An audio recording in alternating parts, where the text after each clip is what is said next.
hello. Yeah, finally.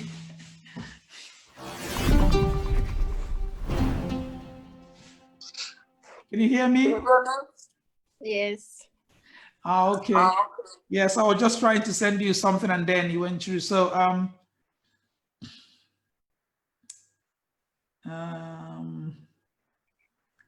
you're welcome, you're welcome, you're welcome, you're welcome. One other person joined before, but I think she just had to do something quickly and she's coming back. How are you anyway? Are you feeling all right? Everything okay? Yes, I'm fine. Yourself? Good, good, good, good. We are very well. We're very well here. Nice to see you. Hope you had a good day today. It's all right. Just taking it a day at a time. Oh, brilliant, brilliant, brilliant, brilliant. I'm so happy to have you on tonight. Basically, as we said, we just have, I have a few questions from a few people regarding the topic tonight, but let's just wait for a couple more people to come into the room and then we just make a start. Okay.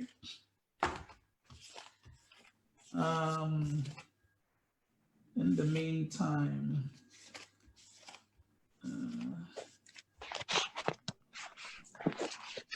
so how do you see what is happening in America at the moment? Just before we get into the meeting proper, how are you guys surviving? I hope you got out safe.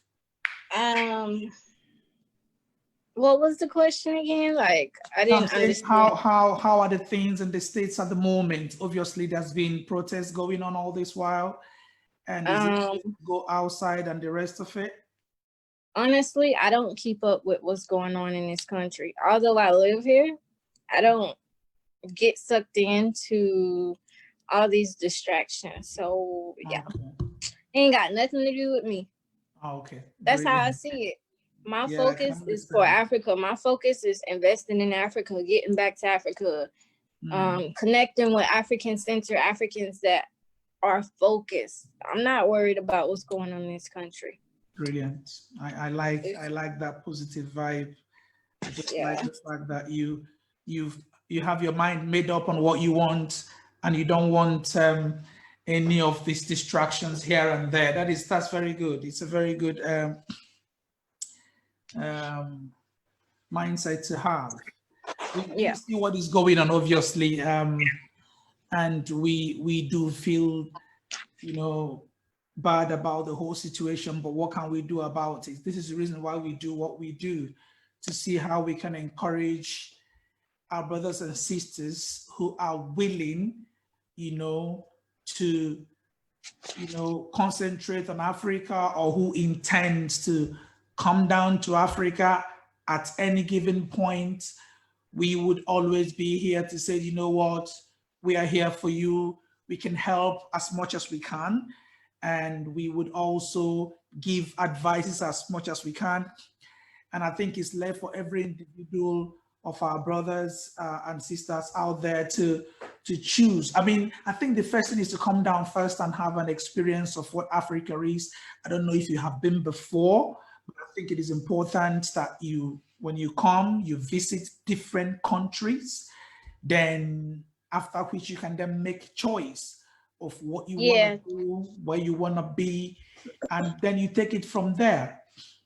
Yeah, that's actually my plan. I'm actually supposed to be going before the year is over. I said I cannot wait another year to go to Africa. Like, Mama Africa is calling me home.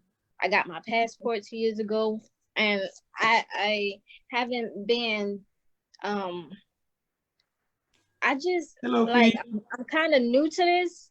I'm kind of new to my roots and everything. I'm not even 2 years deep into learning about myself, but I have learned a lot, and I have gained a lot of knowledge and wisdom, and made a lot of connections. And so, I'm going to Ghana, Cameroon, Nigeria, the Gambia, and Senegal this year. Oh, brilliant, brilliant. And next year I'm coming back again so I can buy land and actually start building. But 3 to 5 years from now, I will not be in this country for nothing. I love that. And we will be here to anytime you need us for any help. I mean, as time goes on, we're going to get to talk more, and then we'll see where we can come in to be of help in that sense. Another Queen has joined us. Another guest has joined us. Hello, Queen. Your video, your camera is gone off, or video is gone off. Yeah. I'll sort it out. But okay. Good evening. Yeah, I'm sorting it out. So I okay, think brilliant. No worries at all. No worries at all. Okay. So as we said, the topic of tonight is basically how can Africans at home help our brothers and sisters in the diaspora in America, more especially, to come back home. Not everyone wants to come back home. Not everyone wants to come to Africa, but as many as wants to, we want to be able to be there to help them and to get back in any way we can. We would give our advices. And like I said earlier, I remember when I said, how can Africans help African Americans? You obviously instantly kicked against that when you said that, I mean, you were trying to say that we are all Africans, basically. I think that's the point you were trying to portray. And I did take that up and I had to correct myself to say, yes. I mean, it's about those at home helping those abroad who has not been home before. I think I got your point. I got the point you were trying to make there. Hello, just a reminder, a recap of what we said we're going to talk about tonight is how we Africans at home can help our brothers and sisters in diaspora, well, more specifically America, to come back home. We have our sister here from, which city are you in again, please? I'm in Abuja. Oh, we stay.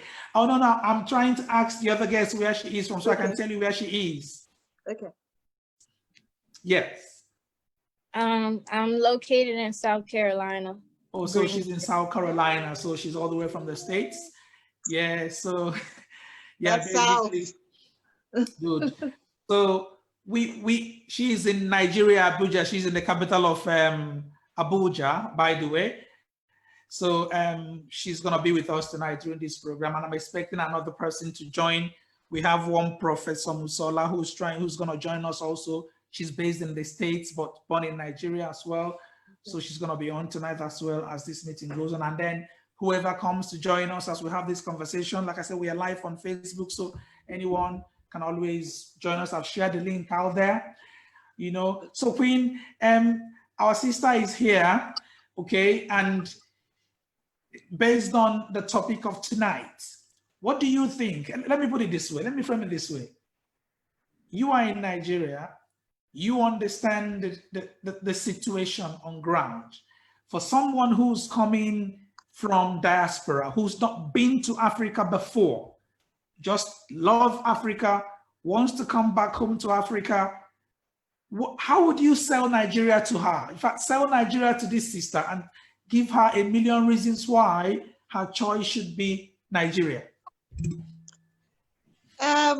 Permit me first to not make it just Nigeria. Let me make it West Africa. Okay. Let me make it West Africa. For you. Let me not say Nigeria. Now, one thing I would advise anyone who wants to come back to Africa, like as she had said, she had identified a series of countries, Gambia, Cameroon, Nigeria, Ghana, is that apart from doing your general research on the cultures and knowing what government is in place, I would advise that the person finds out what are the weaknesses and the strengths of that culture or that country in terms of trade, in terms of technology transfer. If, for example, your area is, let's say, marine engineering, you know that going to a country like Burkina Faso or the Sahel countries, your skills may not, depending on what you want to go into, your skills may not be appreciated there. So you would probably look for countries that are along the water where they might need marine engineering skills. That's number one. Now, once you zero in on things you think you can do for that community, because when you're coming back, don't look at it as what that community will do for you. Why I say this is because the indigenes who are seeing themselves as living in a disadvantaged environment, Once you as a foreigner comes in, they want to take from you. They don't believe they have anything to offer you. So what it means is that you need to come in with the eye to see the opportunities on ground. If you are into the entertainment industry, you go in, you find out what are the areas they are lacking and try to see how you can fit in there. Now, once you identify the different areas your skills can come into play, you now look for the chamber of commerce of those specific countries. You also need to go to the embassies of those countries and look and try to interact with the economic departments of the embassies. All the embassies have that.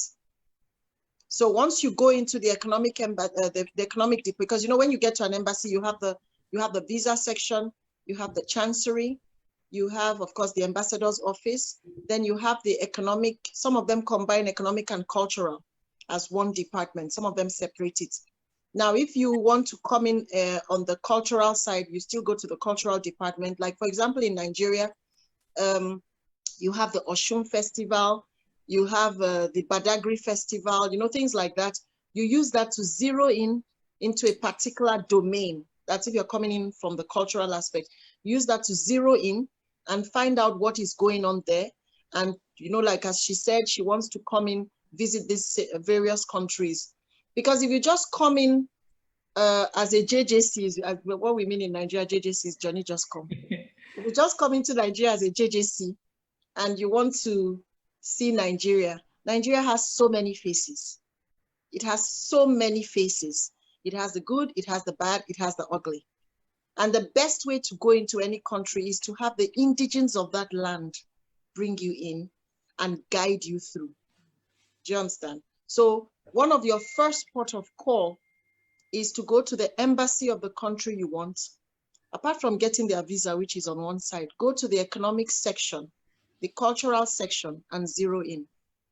Tell them that you are looking at investing in their country. Once you tell those embassies that I want to come and invest in your country, automatically they'll open everything up for you because everybody wants money for their economy. So you come in, you say, I want to invest in your country. They will tell you what areas do you want, agriculture, cultural, economic, banking. And then with that, you zero in. You say, okay, no, I want to go into agricultural investments. Then they will now show you all the areas that they have lack. Maybe they don't have the tools or they don't have a specific skill or whatever. By the time they list all that out for you, if you want to even make it more attractive, you tell them that you and your group of your circle, you guys would like to invest in this country. They would open up to you. So apart from the embassy, you also zero in on the Chamber of Commerce. In America, they have what they call the African Business Center or the African Roundtable. It's a kind of Chamber of Commerce. You still have the US Africa Chamber of Commerce. You zero in on it so that way they can show you the various possibilities in the various African countries. Because like in West Africa, you have the Federation of Chambers of Commerce of West Africa. I think it's called FEWASI. So if you zero in on it, then you can now find out which countries specifically you are interested in. Like for Guinea-Bissau, theirs is agriculture with cashew nuts. For Côte d'Ivoire, theirs is agriculture with coffee and cocoa. Nigeria also has cocoa. If you want to come in with interest in minerals, then you have gold also in Côte d'Ivoire. You have gold in Ghana. You have DRC, but it's just that place is a bit hot. So you need to zero in. You first look at what you have to offer. And then once you zero in on what you want, you will now find that some of those countries, depending on the ones that are woken, or should I say they are woke, once they know that you have the skills they need, they will even be the ones to invite you in. They might have a trade fair or a platform or a festival or something, and they would invite you to come in so that you can witness for yourself.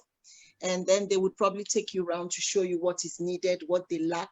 And then you can now go back and take time and plan your exit from the Americas. It's not just, North America. When I was in Brazil, there were quite a number of Blacks in Brazil too that were like, we want to come home, we want to come home. And The only thing is, if you're coming back home, you need to know first. You need to know first that you have enough funds to be self-sufficient for nothing less than 5 years. Reason I say this is because when you get back in, then you start to now see the dynamics of the place you are in. And that is when some lifestyle or some business cultures that you're used to in the Americas, you'll now find that's not what applies. For example, in Nigeria, to get anything done for you, sometimes you need to, like, as they say, see the person or see the people. You need to understand what see means. And you also need to know that a lot of people, for them to guide you, some of them want to have things they gain from you. So coming back into Africa is not a simple thing, but you need to come back with the mind that you are coming back, and then zero in and latch onto all the opportunities possible. But one of the first port of call should be the embassies of those countries, their economic or cultural departments, and then the chambers of commerce of those countries, so they can enlighten you on various areas that they want investments or input in. And once you know your own skills, you know exactly what you want to come and do for that country. When you do that and you've done significant, should I say, activities, you yourself will see that they will be the ones chasing you to give you your nationality, like what Ghana has done, where, you know, they allow for people to return back, and then people can, you know, give their input back into the economy of the country. Even in Nigeria, where we do not give nationalities very easily, if, let's say, you zero in a rural community to do some technological or impart some technological transfer in a community, and the government realizes that, sometimes they call you and offer you the nationality because you've done something to impart on that community. So that's some of the encouraging words that I would give to, you know, let you know that this is what you should come ready to do. I really appreciate what you said, because I want to do agriculture. I want to have a restaurant that's basically about health and how we should eat plant-based and alkaline. I also want to have a hair salon that promotes us wearing our natural hair only. So that's also another thing that I want to do. So so when you say agriculture, that sparked my eye, because that's one of the main things that I want to do. I want to be able to grow my own food, and I also want to, I don't want to export anything that I do out of Africa. So that's what I want. That's a good one. I mean, thanks, Queen, for your contributions. And I think, let me just add to that. I think the mindset to have when you're coming to Africa is to think about what you are coming to offer to Africans, if you know what I mean. I mean, I'm not saying Africans, including you yourself. So basically, like what Amaya said at the time, don't come, if you're coming to Africa to look for employment, you might be disappointed, okay? So you need to be able to have something that you're coming down to do, okay? It might not necessarily be on a large scale, if you know what I mean.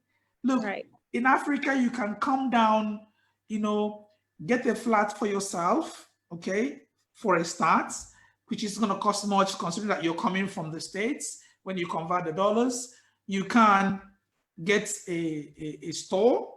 I mean, you can start little things, okay, as long as things that will help you to be self-sufficient while you plan on maybe going into agriculture or, you know, forming alliance with others.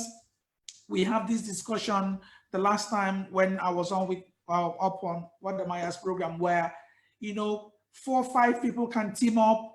You know, one person might not be able to do it, but we can have 5 or 4 Americans who wants to come down. I mean, our brothers in America who wants to come down, and sisters as well. So team up and start agriculture, like maybe animal husbandry, things of that nature.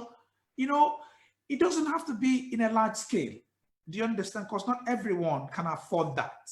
But if you come down, like she said earlier, first and foremost, you need to come in to see, you know, experiment to see how the country is.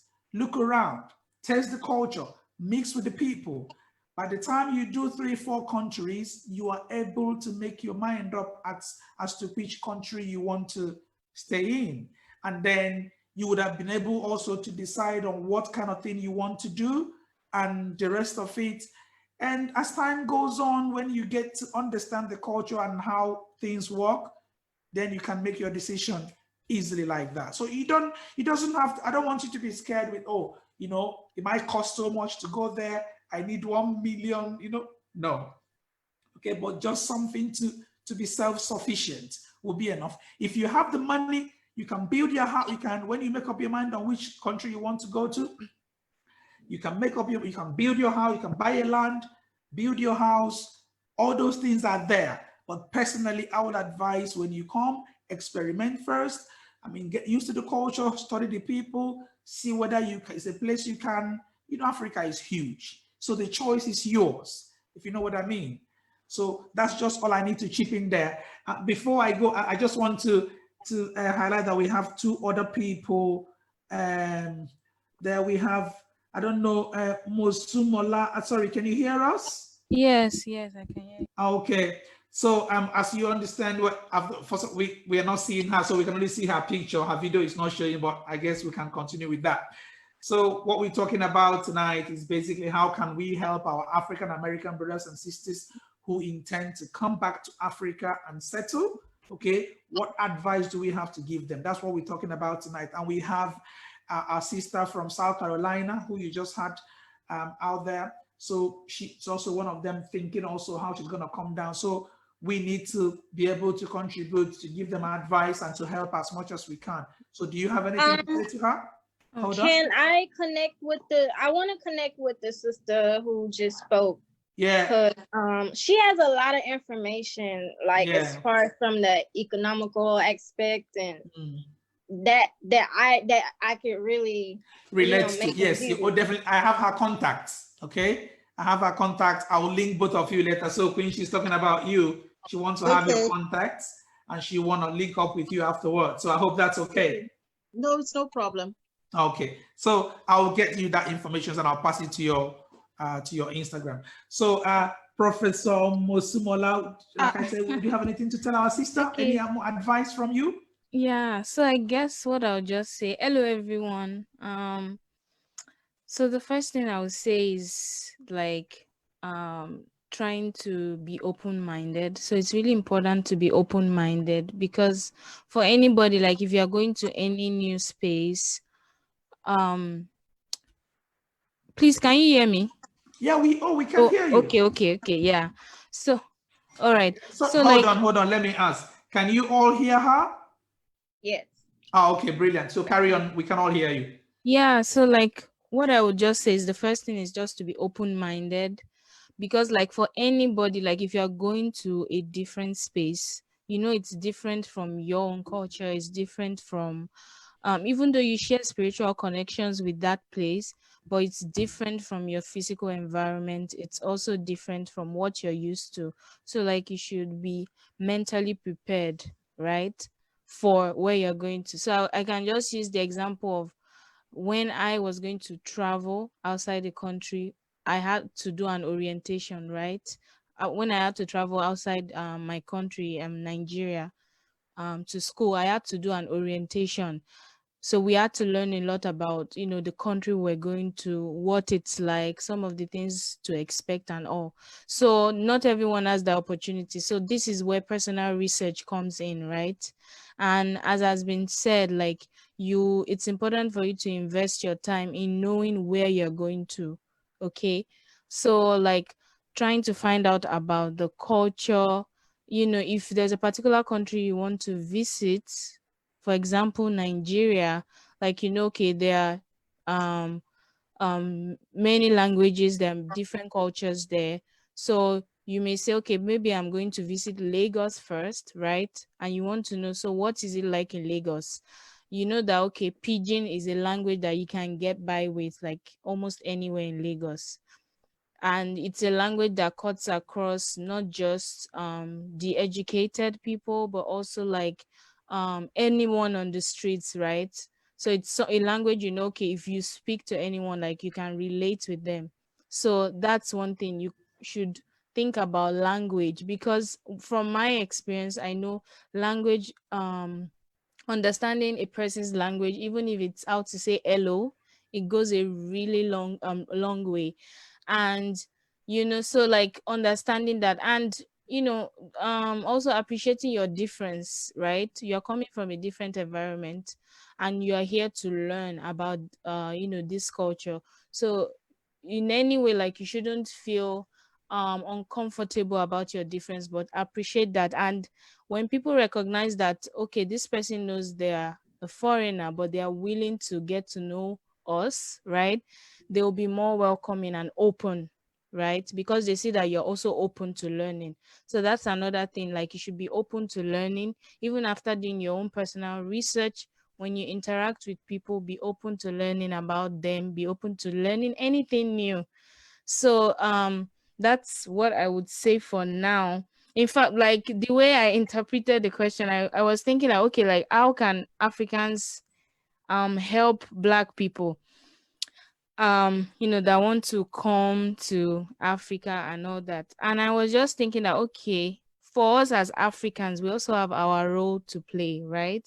Because most times what I know is there are many Africans who are detached from the Black diaspora, and that's it's sad, but then it's also a moment of learning, because many people still don't see themselves as connected to the Black diaspora in Africa, that is, right? So it's always this us versus them narrative. So I was thinking that, okay, if we have this situation, where Africans take the time to really understand this history, the history of the slave trade, and all that, if they take the time to understand how this is also their own history, right? And then develop this and acknowledge the history and realize that it is our history, right? Then we'll be able to come to this understanding that, okay, when I see somebody from the Black diaspora, I recognize that this person could be my distant relative. This person is my distant cousin, right? So I guess from that perspective, now when Africans on their own end develop that consciousness, so it's going to be easier when somebody from the diaspora comes and says, oh, okay, I want to know about this country, right? So that excitement will be there, like, yes, this is what I can tell you about my country and all. So I just wanted to chip that in, because that's where my mind just went to once I saw that, okay, how can Africans help? For us as Africans, if we don't really understand this reality, if we don't know this history, we may just see this person, oh yeah, this person is just interested in my country, but we may not understand that spiritual connection. So like, it's important to understand that aspect, so that like when we relate to these people, it's on a deeper level, if that makes any sense. Yeah, I think you've made some valid points. Did you, my sister from South Carolina, I was just wondering, did you understand what she explained? Yeah, very well. Oh, okay, that's good. So, Queen, do you have anything to chip in before I go? Before I carry on, is there anything more you want to chip in to that is before we move on to the next? You are muted. Me? It's a part of the Zoom culture. Yes, my sister from South Carolina. Yeah. One thing I would like to suggest, is it only you, or you have a group of friends, or you have a circle of friends, or a network that want to come back? For right now, it's just myself, and I have a lot of connections all over Africa. Actually, I have a lot of best friends in Abuja, Lagos. So I've been connecting back and planning for a while now. So okay, it's just me. No, okay, because I would have tried to advise, try to find out if there are others with like minds like you, so that way, if you could form a group or a forum or a platform, it helps to, ring it home. It helps to hit it home. The reason I say this is because you could come to Nigeria or any country and rent an apartment. It's not a problem. That's very simple. But as I said, it is very good that someone of the land helps to guide you in your movements. Now, if you come in, as I said, you speak with the embassies, the chambers of commerce and whatever, what you might want to do to you might be very small. But if, for example, by the time you identify the various areas in Nigeria, because sometimes it's so bad as leaving one territory to the next territory and you feel like you're in another world. It's a totally different language, totally different culture, totally different style of living. And you are able to zero in on a specific community. And maybe, for example, in that community, you realize that maybe the land there is good for a particular type of crop, but somehow the people there do not know, or they are not using, or they are not taking advantage. And in your connection, you get someone who can get you a plot or a piece of land there. And then, of course, when you go in to do your little agriculture, you make it at the same time an opportunity to employ someone there. So automatically you become an employer of labor. By the time you do as little as that employer of labor, and maybe the funds you generate, you use it to maybe build a small health center, automatically that community will see you as gold. They will not want to let you go. Do you understand? So quite all right, you may not be coming in with machinery and tractors and all that stuff, but you may be able to identify a particular need in just one tiny community and you zero in on it. Once you do that, no, that's just me. That's just me. Don't worry. Just carry on.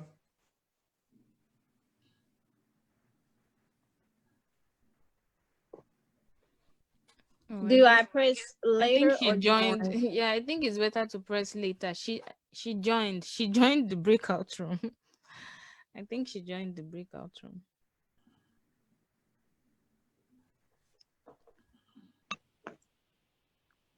I think like you can okay. You can like end breakout rooms. Yeah, I've just done that. Sorry, Queen. It was just breakout room that came up. Yeah. Sorry about that. It's just me, Queen. It was me actually. Sorry, carry on what you're saying. Sorry.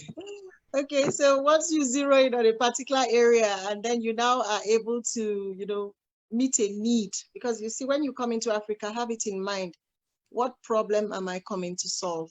What need am I coming to meet? Once you're able to meet a need, even if it's just for one household, that connection will come quick because everybody will be like, oh my God, this is a godsend. And then so it becomes a symbiotic relationship where they gain from you and you gain from them. So, I mean, that's what I wanted to add. Okay, can I also add something? I think you've made really great points. Just hold on before you carry on, Mosimola. I have someone in here, Kerry Lee. Hello, can you hear me? Yes, I can. Hi, I'm Uti best friend. I've just joined in. I thought I'd listen in. If there's anything I can add, I will. Yeah, I gave her the link. Okay, brilliant. All right, then just making sure. I just wanted to welcome you. Okay, you're welcome. All right. So, thank you. So carry on, Mosimola. Welcome. Yeah. So, like, I just wanted to add to what she said that it's really important to collaborate. So, coming with that mindset of collaboration, that's important. Because there are things that you want to add. There are ways you think you can help and all that, but you should also remember that most of these things you can't achieve them without having somebody that's an indigenous person, basically a native, right? So you need to have somebody who is really versed, and it's not just okay, maybe you have a friend that somewhere like in Abuja, for example, and your interest is in a town in maybe southwestern Nigeria or even in the southeast, right? So you would need to even have connections in that particular place, right? Even as I am like this, I may be interested in something in northern Nigeria. Like if I really want to invest in that particular thing, I have to know somebody there, right? And then knowing the person, that's one. Knowing that resource, like that, the person that you can really trust to work with you, that's the second thing. Like having somebody that you can trust, because there are so many people that like there are some Nigerians, for example, who have investments at home. They have people who they can trust to always look after what they are doing. So for you, you need to also have to develop a good relationship with your resource, and it has to be somebody you can trust, because it's really important, you understand. And you don't want your investments, I don't know, I'm sorry, I came late, but like, I don't know if you're interested in agriculture or something else, but like, you need somebody who really understands the terrain. So it's like doing a feasibility studies when you visit, like, okay, let me really understand this environment, and then make a contact with somebody, and then develop the relationship so that you can then trust that person. So yeah, That's a very good point. I mean, to be honest with you, I just think I don't want to scare my sister in any way. I think for me, I think it's very simple, what she's trying to do and what a whole lot of other people are trying to do. But the only difference there is that because we are from there, we've been there, we've lived there, so you can say it's easy. But for somebody who is not been there before, okay, it might just be like that mountain to climb. But from my experience in Nigeria, and I say Nigerians, I think Nigerians tend to help foreigners a lot. This is the way I look at it. When you're not there, you haven't been immersed in the system, people want to help you one way or the other. But I agree very much with what Musumola said. You always need a link wherever you go to. Like you said, you wanted our sister's link there. Obviously, she's there. She's on ground. I believe she would be happy to help. I hope so. So I will link you up with her. Then you can talk to her as well, and then if there's any further things or anything practical you want to do on ground, she would also be there to help you. And then if you have more people who also needs the same kind of help, I mean, I am here as well in terms of advice, but I am not in Nigeria at the moment, and then there are quite other people who are there. So we can always link each other up. Even if it's not in Abuja, it can be, Nigeria has 36 states. And Ghana is also big. I've seen some people also in Gambia. So the bottom line is you need a link. You need somebody to link you up. You need somebody down there who probably have been there before, who understands the system, who knows how it works, who will be able to take you from A to B and all that. I think with all that in place, you've got nothing to worry. We've got your back. And the back as many more as would want to come down. We know that, listen, the benefits would outweigh, okay, whatever it is, because by the time you guys come down with your expertise, with things I mean, it will amount to job creation, employment, and I mean, it will also mean more skills coming down to Africa, because right now it's going from Africa to Europe and to America. But by the time people like you will start coming down from America down to Africa, then obviously the skills and the brains will start coming down to Africa, which is exactly what we need. One other thing I would like to mention is also the fact that I don't know if you know anything about the political situation in different African countries. I don't know if you've been following. So at the moment, let me just say this. We don't have good leaderships in Africa at the moment, okay?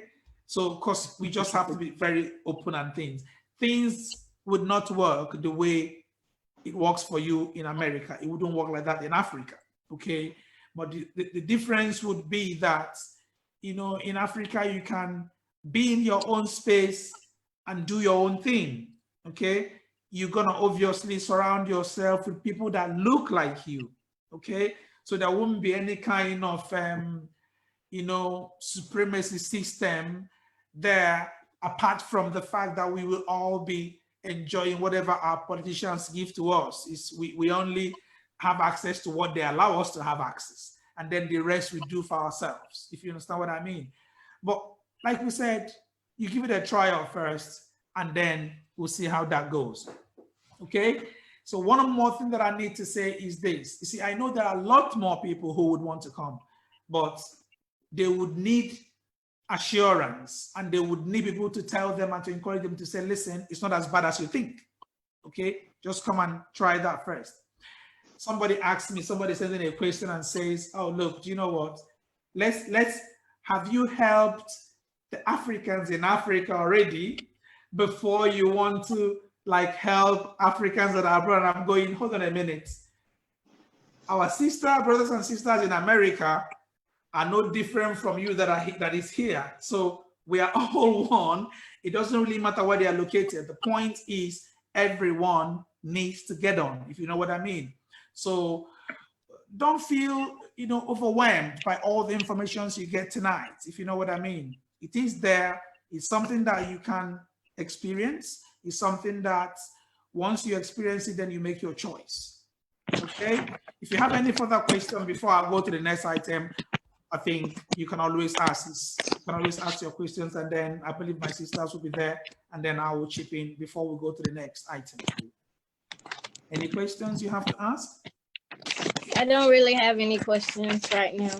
Okay, then that's good. So Queen, let me come back to Queen again if you can hear me. I don't know are you muted? Can you hear me? I don't know if she can hear me. I think she might be muted, but I'd like to say something, please, if I may. Okay, go on. Hi, my name is Kerry, as you can see. Yeah. I'm from South Africa, but I work and live in Nigeria. Oh, brilliant. And if I can add, I mean, I know I joined a little late because I had the wrong link in the beginning. Okay. I apologize. But if I hope I'm not repeating anything somebody has already said. But I think that it's important not to have high expectations from Africa when you come into Nigeria specifically, because the things we take for granted living in diaspora, little things like the fact that you can call a plumber, or you can call the city when you have a plumbing problem, or if there's an electricity problem. These are the little things that we take for granted when we live abroad, when we lived outside of Nigeria. Living in Nigeria has really taught me how to live in a community. Before I came to Nigeria, I didn't know any of my neighbors. I never took the time to know them, to get to know them, because I didn't need to know them. There's a number to dial in case of emergency for anything that happens. But in the 16 or so years I've been in Nigeria, I've learned the importance of living in a community. I don't necessarily know my neighbors now. Please don't get me wrong. I don't know my neighbors. But I do know how important it is to share resources like water. Say you have a borehole in your compound and the neighbors do not have a borehole and they're buying water from, off the street. I learned very early on, around 2010, that it's important to share things like that, because it's not the fault of the people that they don't have water and simple resources.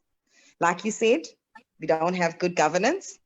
I'm not about to become political here, but you said at the moment, I don't think we've ever had good government. But there's something humbling about being in Nigeria. I think the first thing is, don't have high expectations. Coming home, whether you're an indigent or not, coming to live in Nigeria, come with no expectations at all. I managed a hotel a few years ago, and I gave one of the graduates in my hotel the task of putting cheese away when I came in from a trip. I come in from England with a loaf of cheese, and I gave her the task of putting the cheese away, and she put it into the freezer. And you cannot freeze cheese; the cheese spoils. So these are little things that I realized that it's not the fault of a Nigerian, because in reality, we don't have dairy farms here. Dairy farming is something that's very new. So skills acquisition and transfer would definitely be something to think about. Another thing would be to find out what agencies are already in place and I will do some research for you as well to find out what bodies are in place, apart from the chambers of commerce and that kind of thing, so that they can assist you in doing the due diligence. Because yes, you should have someone you trust that you can work with, but trust is not what you need in Nigeria.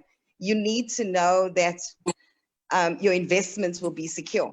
And if big companies, multinational conglomerates, before coming in here, need and want their investments to be secured by government, by legislative guarantees, I don't see why whatever amount of money you're coming in with, whether it's just your life savings or a trust fund that your parents set up for you, if you're a successful businesswoman and you're planning to come and invest money that you've already earned, I don't think it's wise to just go about it blindly. It doesn't matter, even if you have your cousin's uncle's father living here that's going to help you, set things up. I don't suggest you do that.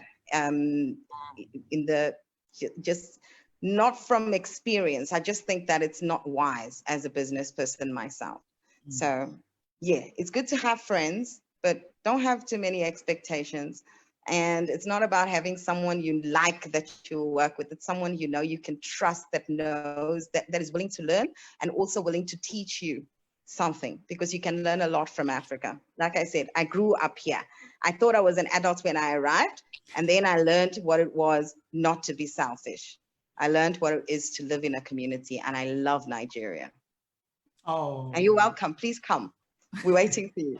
You got some girls here. Don't worry. You see that? We're getting somewhere. I can't guarantee we won't corrupt you, but you got some girls here. Oh no. Oh, I love that. I love that. I love that. So now you've got two sisters there. I think they will be there to advise you for any advice, anything, any help you need. Hopefully they would be there, to guide you and to direct.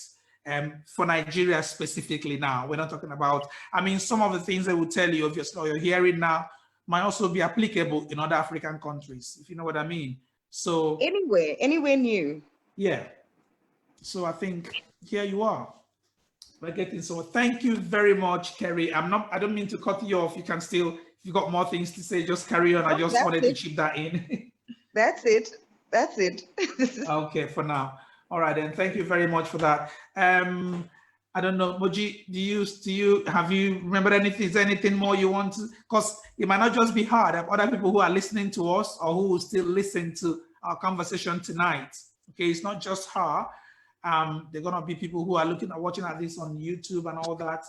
Anybody from outside who wants to come to Nigeria, you can believe my brother here. Nigerians do definitely treat foreigners like royalty.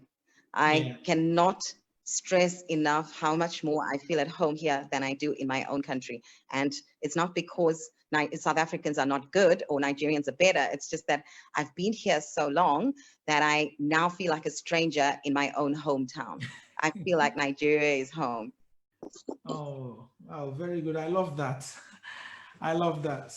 So I don't know if Moji's hearing. So Queen, I can see you're smiling. I think you have something else to chip in. Like I was saying before, when your camera went up, there are lots more other people who will be watching this video even after this program. So what we're saying tonight is not just directed to our sister who is here from South Carolina.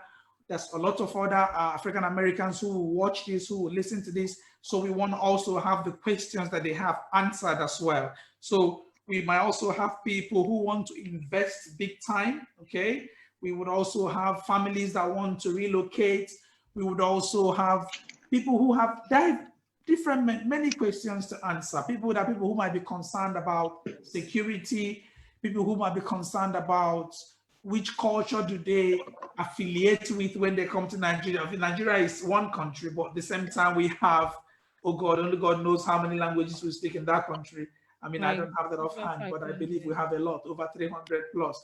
So for a lot of other people, apart from our sister here tonight, would have so many other questions. So what I want us to do is to try and address as much as we can so that when this video comes up, somebody will go there, listen to what we're saying tonight and learn from it, Okay, so I don't want us to just keep it just, based on how. Yeah, go on.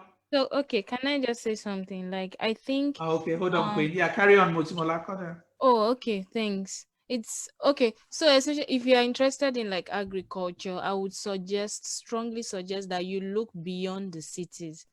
And even if you want to, yeah, just look beyond the cities. Personally, like I always think about myself that, okay, when I grow old and I want to settle down and all, I know definitely I don't want to live in Lagos at all. Do you understand? So like you should look beyond the cities.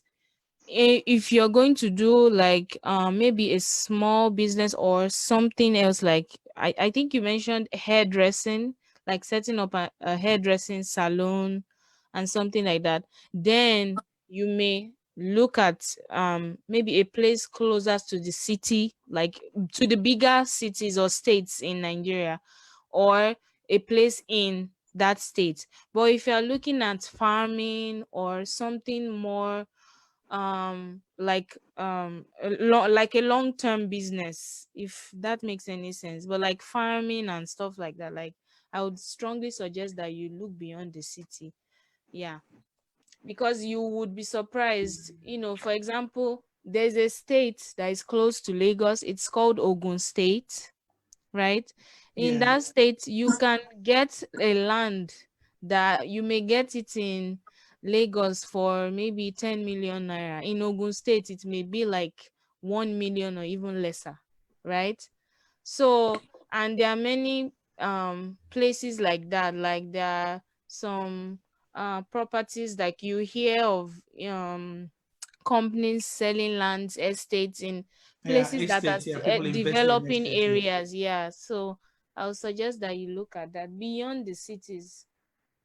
Okay, so basically, in summary, what she was simply saying is that for those who want to come in, are interested in agriculture, you need to look beyond the cities, because obviously the city is going to be very expensive. You won't have enough space to farm if you want to, so you have to be moving, a bit further into the inner cities, not the main cities, out of the mega cities. Like you have Lagos, you have Abuja. These are the mega cities. And then when you go to the east as well, you also have some of the big cities, but when you need a place to farm, you need to look beyond that. However, you still need people to guide you in that respect, to be able to tell you, okay, this is where the land is and that is that. Queen, I think you've got something to say. I'll just allow you to come in then, please. Yes, I know I mentioned FEWASI, which is the Federation of West African Chambers of Commerce. And I just got in touch with one of their top CADA guys. Okay. And I told him I was live. What do I say? Yeah, so okay. He's given me the email address, which I'm going to put in the chat. Okay. Let me just quickly put that now. And what he has said, because as I said, it's the entity, the combination of all the chambers of commerce for West Africa. So like our sister from South Carolina, she's intending to do Nigeria, Ghana, Gambia, probably, and all those countries she has mentioned, they're all English speaking. Yeah. I would also advise, please, I know the language is a bit ahead, but try some of the Francophone countries because they are some of the very interesting realities, not just Francophone, there's also Guinea-Bissau, which is Portuguese speaking. And Guinea-Bissau has about 80 islands. It has the island part of it and it has the continental part. Wow. So in as much as you're looking at agriculture, you may consider tourism. Why I say tourism is in the sense that it doesn't have to be a big hotel. It could be small little chalets by maybe a natural body. And when you reach out to your people in the States, they could come to visit. And with that, you generate revenue as if it's a mini Airbnb. Those are some of the things you can consider. You can consider local tourism. It also helps to generate revenue and also makes you an employer of labor, because it means that the people in the community where you are in, you can employ them to clean the chalets, to be the cooks, do you understand? So it's just an idea. Now, what he told me to mention is that what the FEWASI is about, hold on, let me just quickly scroll up. He says, through FEWASI, we can have information to invest in West Africa we can also inform about regulations and business opportunities in each of the West African countries. So it's not just Nigeria, it's all of West Africa. And in West Africa, there are 15 member states. So the little money you come with, having the right information, just like my friend Kerry said, you need to, it's not just having someone to trust, but you also need to have that due diligence, because there's the part of trust, and then there's the part of the government bit where you need to make sure your papers are in order.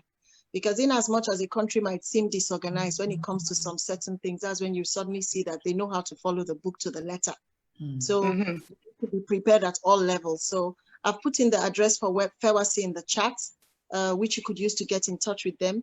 And they can give you information on all the various countries with investment opportunities that you can be possibly interested in. So I would advise, don't limit yourself to agriculture.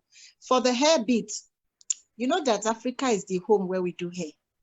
So in fact, as you're coming to Africa, come with the mind to learn, because it is here you will learn all the techniques. And the technique you learn in Nigeria or Ghana will be totally different from the technique you will see in maybe Benin Republic or Cote d'Ivoire. So this is the home of hair making. So you should actually come with the mind to learn. And then as you acquire the different techniques in the different countries, you can now do it in your hair salon, which at that point in time, your hair salon becomes very continental and maybe even universal. And as Mosumola had advised, depending on what kind of activity, you need to know where you're doing it. If it's agriculture, definitely do not target any city. And then you also need to look at some of the states, because like, for example, Ogun State, they actually have land that has been demarcated strictly for agricultural purpose. Even in Abuja here, they have some land that is meant for agriculture. They don't allow for you to do any residential structuring. It's strictly for agricultural purpose. So all those things are parts of things you need to inform yourself on. Even for Ghana, too, you may consider tourism, because along the coast, when you're moving from Aflao all the way to Elubo border, it's all along the coast. So you may be able to get connections to set up just a tiny little resort. It doesn't have to be big, but it's small enough to make it comfortable, to make it home away from home. And then once you set that up here, you can then send it out as adverts and register with travel agencies and register with tourism agencies. And you have people back from America who are coming in to spend time. So you could even be a tourism bridge between Africa and other continents. So those are some of the ideas I just wanted to let you know that you could explore. Oh, that's very good. Thanks very much, Queen, for that. Like I said earlier, I mean, after this program, a lot of people would want to go into these and, you know, tap into what we've said tonight to help them in their preparation for coming home and the rest of it. So let me ask, because she's here, again, this sister, I hope you understood what she was talking about now. She put up an email up there, which you can also look into, and then probably send them email, ask them a few questions and stuff like that. I hope, was that helpful, what she just said? Was that helpful to you? Yes, it was just a confirmation of the things I know and the things I need to know. Okay, brilliant. So like I said, I mean, we talk about all the good things, I mean, about Africa and stuff. I'm a very more practical person. I would like, if I'm speaking to someone, I wouldn't only want to tell you about all the good aspects, okay, of Africa. I would also want you to understand the real challenges that you will be faced on ground, okay? I know that definitely not everyone would be welcoming. Some people will probably feel threatened by your presence. Some people there will be a lot of challenges that you're going to face apart from the ones we've spoken about now. So may I ask my sisters who are here, because I think I'm the only brother here for now. So may I ask, you see, what are the possible challenges, okay, apart from the area of investments the area of investment and, you know, how to go about things? What are other possible challenges? Obviously, there's somebody who just come from America now, who speaks probably American accents, who doesn't speak our pidgin English or whatever any African country speak and stuff like that. would we have issues of, you know, complex within some people who would just be upset because, you know, oh, now they're coming down, they look better than us, they're coming from America, they're gonna be made priorities and things of that nature. I think it's also that we dive into those. What do you think? I'm just gonna leave that floor open. Is anyone think that's gonna be an issue in any way? Can I? Yes, of course. Okay.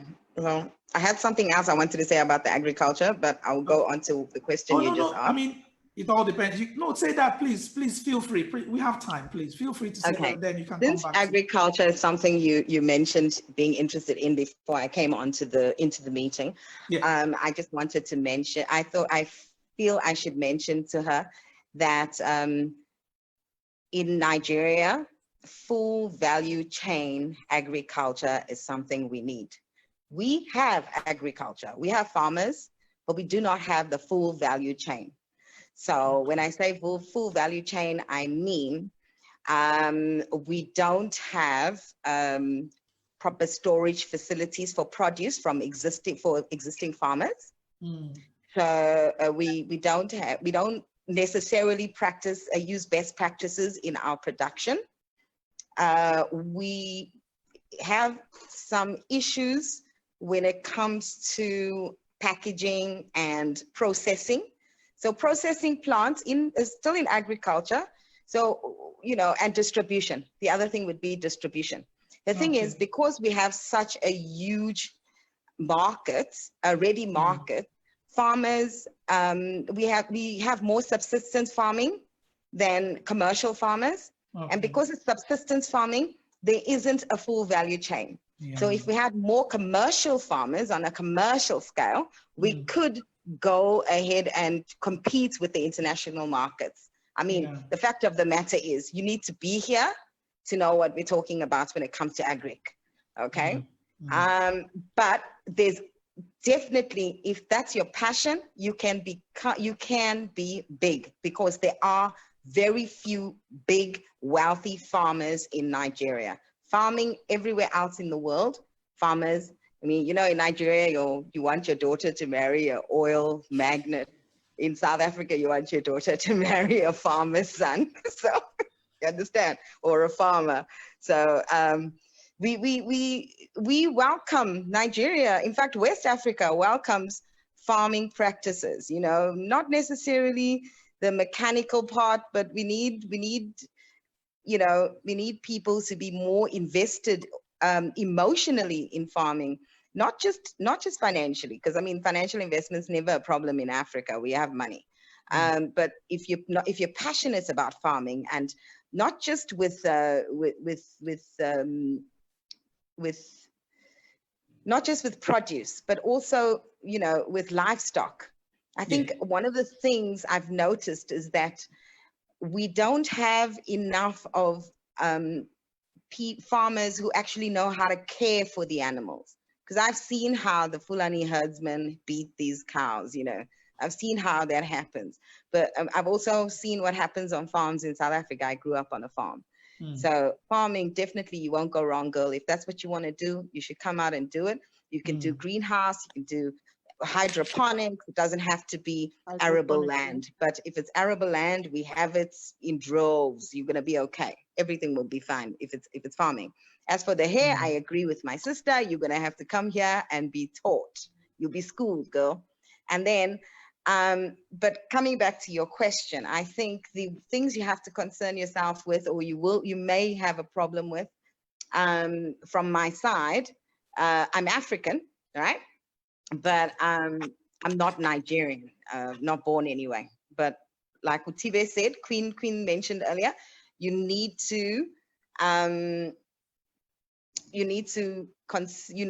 will know that Nigeria, that West Africa is real when it's time to do business, or when it's time to deal with government. Because if there's anything the British left here, it's red tape, bureaucracy. So I've always respected Nigeria's laws. I naturalized in 2012. I got my citizenship. So I'm proudly Nigerian. It's very difficult. It wasn't difficult to get. They embraced me because I took You know, I took every step to make sure that everything I did was the way that I would want, the way I should do it in South Africa. I would have done it in South Africa. I paid my taxes, you know, I employed people, I treated people well, you know, I abided by the laws. At least I haven't killed anyone yet. But, you know, the things about culture, the things about culture though, right, is little things like the things that are acceptable in America. If you smoke as a woman, right, it's frowned down upon in Africa, not just in Nigeria, in Africa. So they're little things, little things that we have to take into consideration when you're in Africa that you probably get away with in America, like, you know, speaking slang, not slang, but I mean, you know, there's certain things that are okay. Even in France, in France, women smoke and men smoke. It's part of the culture. That's the culture. It's smoking. They kiss. They hold hands in public. I mean, the first guy I dated here I actually thought he didn't like me. The guy was head over heels in love with me, but I thought that PDA was normal. And I soon found out that public displays of affection is not acceptable. No, in it's Nigeria. not with Nigerian men. You know, so no, you can do it with Nigerian men. You just can't do it in Nigeria. You understand? You can do it with Nigerian men in diaspora, but not in Nigeria. Not in Nigeria. So yes, I agree with you 100%. The culture is very rich. The culture is very rich. I mean, I was here for more than 12 years before my friend Queen taught me how to make proper jollof rice. Ooh. All the years I was here, I was cooking this jollof rice and I thought I was making the right thing. And I was making Ghana jollof, you know, not Niger jollof. So now I know how to do the right one. So I promise you, it's just come and look at this as a blank canvas. Africa, West Africa, blank canvas. The things you can get away with in the Francophone states that are absolutely normal. I swear to you, they're not normal here. But those are like just simple things that you can adjust very easily, very, very easily. And if you treat Nigeria well, she will treat you well. I'm done. Again. I can't agree better. Oh well, that was very, very thorough, and that was so good. I appreciate you. Thank you, Kerry, so much for that contribution. And I so much appreciate the fact that we are enjoying Nigeria. We're so good in that country. All we need to get that country going is leadership. Unfortunately, we haven't produced enough, but I just hope and pray that one day we're gonna get it right. When it's gonna be, I don't know, but I know Nigeria is a nice place to be. If the leaderships are listening to me tonight, listen, guys, you're letting us down. You're falling our hands. Yeah, we need to get that country happening. We need to get it rolling. We need security. We need healthcare. We need education. All these other things you guys talk about is for yourself. I don't want to digress. Let me come back to what we're here for tonight. Okay, Queen. Yeah, you go ahead. You have the floor, Queen. You know, you had talked about. You know, what are the things, the challenges one meets, you know, as per security and all that stuff. Yeah. One of the advice I would give, I live alone. Okay. And I mean, I don't have any man around me and all that stuff, and I've always lived alone. Yeah. But whenever I'm looking for a place to stay, one of my points when I'm looking for a place to stay, I ask for the security arrangement of that neighborhood. Okay. No matter how nice the neighborhood may look, once I find out that that place is prone to security breaches, I don't take that place. Okay. In fact, I have had to live in a very rough neighborhood once. I mean, it made my skin crawl. But the reason why I took that place in Lagos was because that place was guarded by the OPC. Oh, okay, yeah. And you know, the OPC is like the local.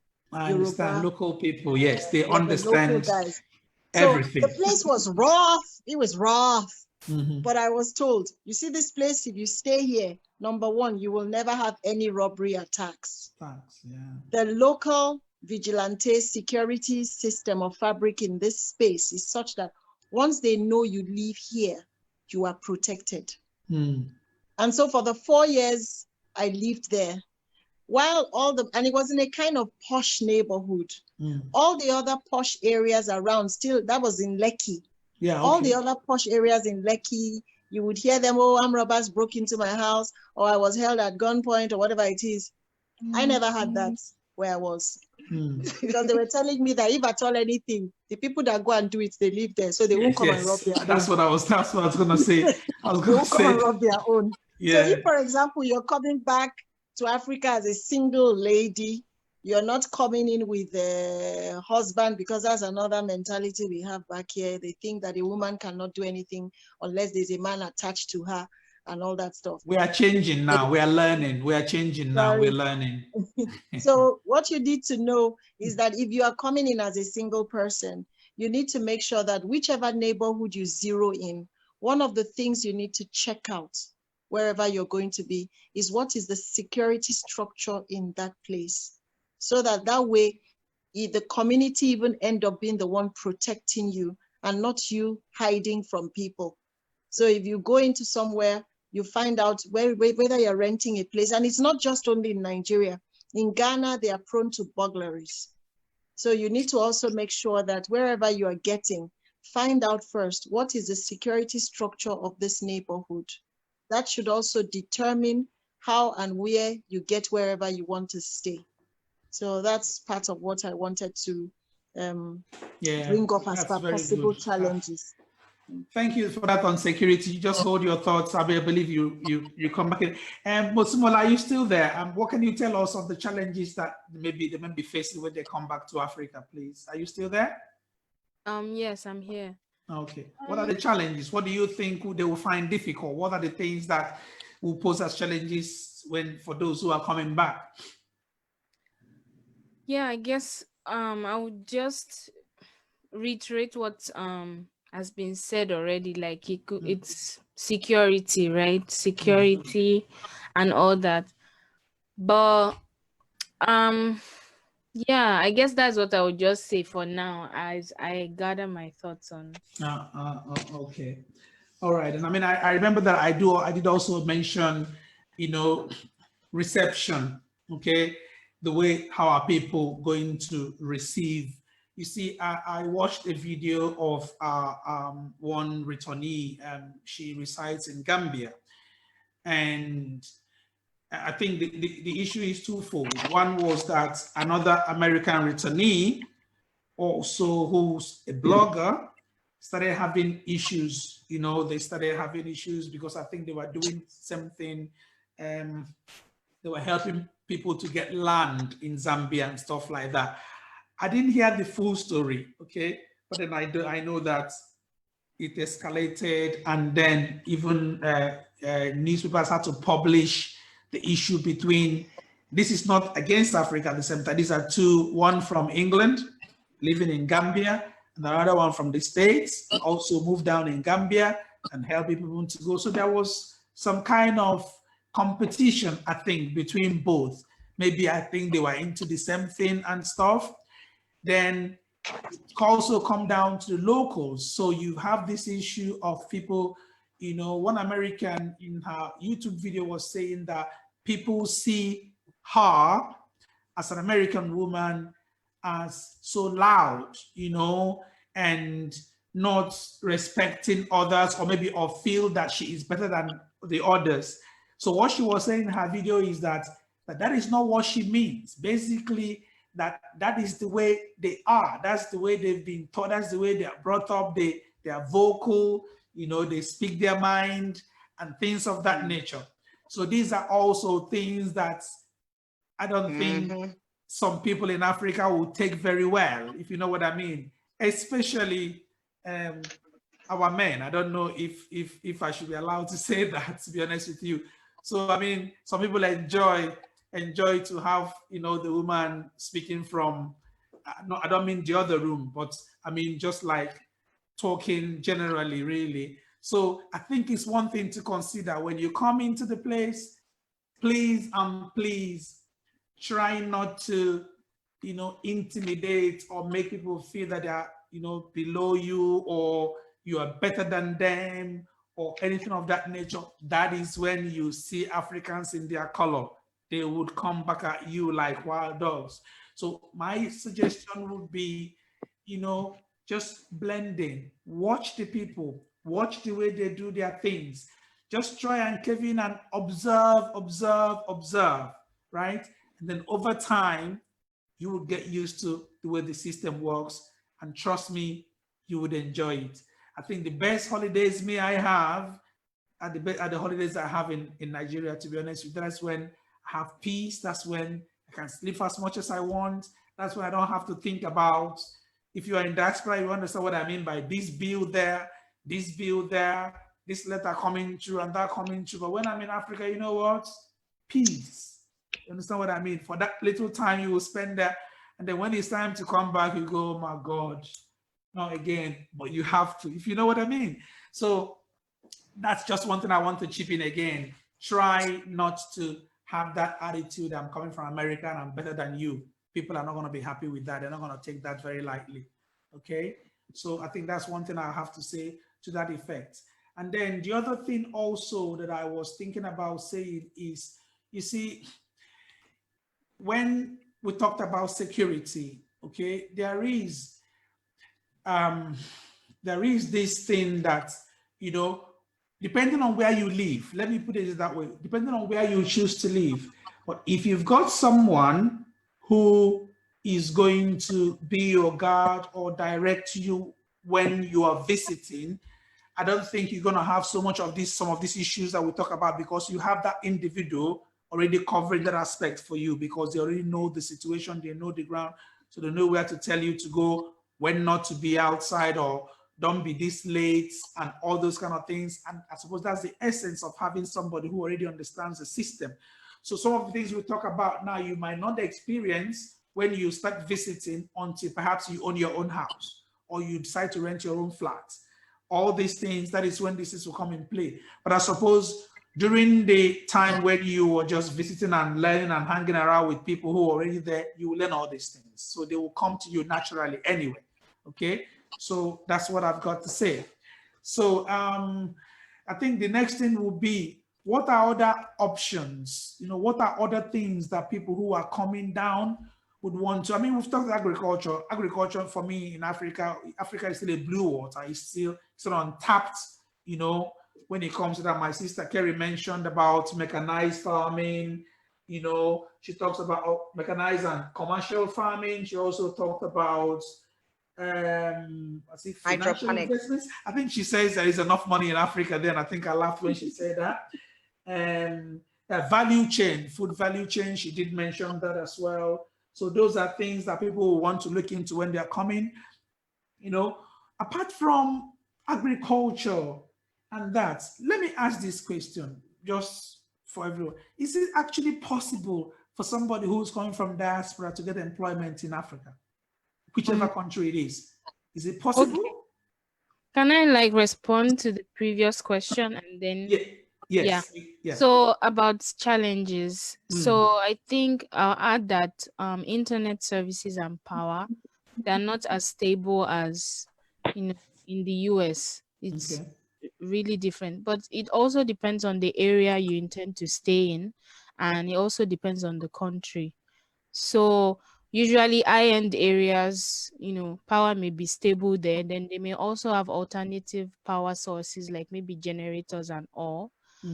But this is not the case everywhere. Yeah, so for example, if you are living in an estate, they may have a central generator. So you won't feel the noise as much as maybe somebody living in their flat and there are 4 or 5 generators on.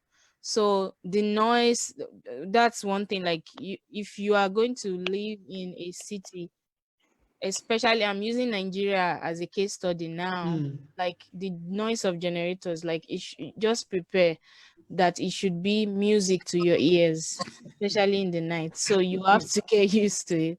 But in terms of the internet, new companies, that's one thing that I think is really beautiful about young Africans.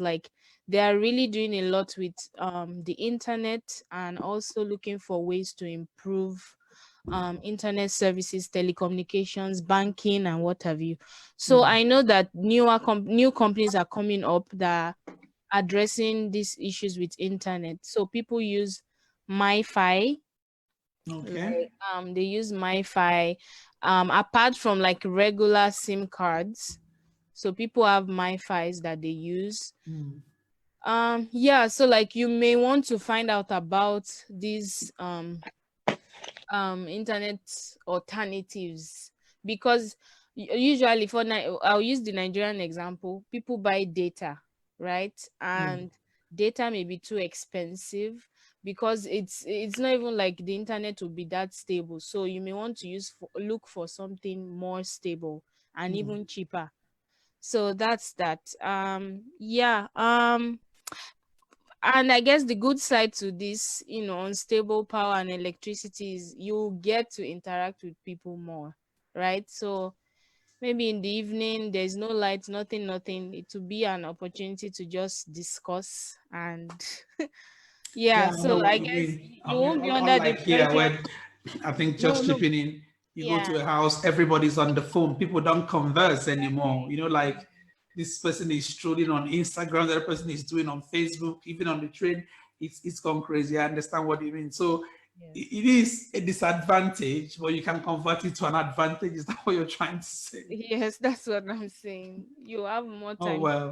do this than Oh all. well, yeah. I mean, okay then. Yeah, I did say also, is it possible to get employment for someone who's coming from?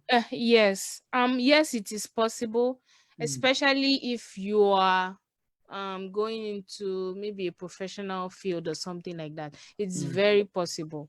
And another thing is also about knowing the right contacts and connects. That's one thing I know that will really help. So it's about knowing where you're needed, like where your skills are highly required, Skill especially if you're a sets, yeah. professional, like you will get a job. Then knowing the right person, that's another issue. Like knowing the right person. You may be as um skilled as anything, but like if you don't know the right person, that's it's still something that we are dealing with in some countries. So I think that's just it. Okay, very good. So Queen, I don't know. Is it okay? Yeah, go ahead, Queen. You have the floor. What I wanted to also advise, when you do finally, in fact, every single time you come into the African continent, whichever country you are in, please, I advise, in as much as, yes, you want to get out of the United States, please, I advise, report to your embassy. Let them know you are around. It is very key. So that should anything happen, your embassy is aware that you are on their territory. Once you leave that country and you go to another country, report to your embassy. Let them know you are around. It needs to go into their records. In my various experiences, there was a time I worked with the French embassy, and there is the section, the Chancery section, where they requested that all the French in Nigeria should inform them, and then they gave them what they call consular card, so that should there be any problem in Nigeria, they know, oh, this one is in the southwest, this one is in the southeast. Do we need to evacuate our nationals? They will contact you because they have your details. If there's a problem, then it's for you now to tell your embassy, I don't want to go back, I want to stay here. Then they know that, okay, you're staying. I like but that. It is really important, every African country you go into, please go to the American embassy and signal your presence that you are in that country. You can never tell when it is a lifesaver. So that's one thing I want to advance. Okay. May I? Yes, please. Okay, actually, I was gonna mention the same thing. Thank you so much, Queen, because that's so important. There's actually on the American embassy website, you can go onto it. I don't know what it's called, but in South Africa, I know it's called ROSA. It's a registration portal for South Africans. So you register ahead of time before you even leave America. You can register so that they expect you to come, because frankly, if you're coming in and you're going to be staying in one of the, like say you're staying in the East, you're nowhere near, if you're connecting straight to the East, if you're going straight to like wherever, Enugu State, you're not going to have a chance to pass by an embassy. So you can pre-register and let them, inform them that you are around. And then two things, right? Before I lose my chain of thought. Employment, I think, especially with the current global pandemic we're facing, I hope everybody's staying safe. The world is changing. So there are going to be so many changes. The fourth industrial revolution is upon us. And I promise you, anyone coming in from diaspora, from the Americas, from Europe, your skills are definitely going to be needed, because we're going to need to learn a lot about a lot of things. So depending on the field that you're in, there's definitely room for employment. And like my sister earlier mentioned about internet connectivity, I am proud to say that Lagos State is currently in the process of laying fiber optic cabling. So there's going to be connectivity in the whole of the South before the end of the year. And furthermore, there are at least 6 or 7 private partnerships on that I'm involved in. Actually, I'm privy to the information. Okay. I've secured partnerships for Nigerian companies to bring in new ISPs. 2 new satellites were launched 6 months ago in North Africa. So sorry to tell you, sorry to burst your bubble, we have good internet. As you can tell, nobody's been cut off yet, and we're not going to get cut off. So please scratch that. I tell you, in Nigeria, the internet connectivity is better than South Africa. So please. What? Please don't give bad. That's bad news. No, it's bad news I'm speaking from experience. I'm actually speaking from experience, because even like I have SpectraNet at home, right? Like that's Wi-Fi, and sometimes what I pay for, like the data just runs so fast, like we have to call the customer care now. So it's not like the internet is not good. And if you remember, I said we have younger people that are coming up with great ideas and they are looking for solutions, but the problem is still there. And I also mentioned that it depends on where you are staying. So even though there's good internet access, like where I'm staying, no, like I just wanted to put that out, because where I'm staying, I don't live like in the higher end of Lagos, for example. So my internet is not the best, and it's my own reality. But in other places in Lagos, it may be different. Well, our internet in Nigeria is way better than Ghana. That one I can assure you to start for with. Sure. And then the other thing I want to say is the reason West Africa. And the reason I mentioned these new ISPs popping up and the satellites being launched in North Africa is because I know for a fact that come the end of 2020, by the end of 2020, data connectivity will be a whole lot cheaper than it currently is. So that should not be a deterrent for anyone wanting to come into Africa. Not just Nigeria, even Ghana is launching new ISPs. Every day they're signing partnerships with different countries, from Germany, from all over the world. So internet connectivity currently isn't a problem. Unfortunately, like the young lady says, it's a little bit expensive. But as someone coming in from diaspora, I don't expect you to go to the lower brow areas to start your life in Africa. I expect that you will come in not as an expatriate, but living on the same level as an expatriate, if you know what I'm saying. I understand what you mean, yes. I mean, obviously, I'm so glad, at least since we've been in here, what is it? Queen's internet has been good. Yours has been good. Well, so let's just hope that it will continue that way, okay? Let's just hope it will continue that way. It will, trust me, it will. We have Netflix, we have Showmax. Yeah. They all work. Good. We're getting there. We are there. Please, my brother, we are there. Sorry. Okay, and then, sorry, if I may, there was something else that we spoke of, that was said, that was mentioned, that I'd like to just interject. The employment part. Yeah.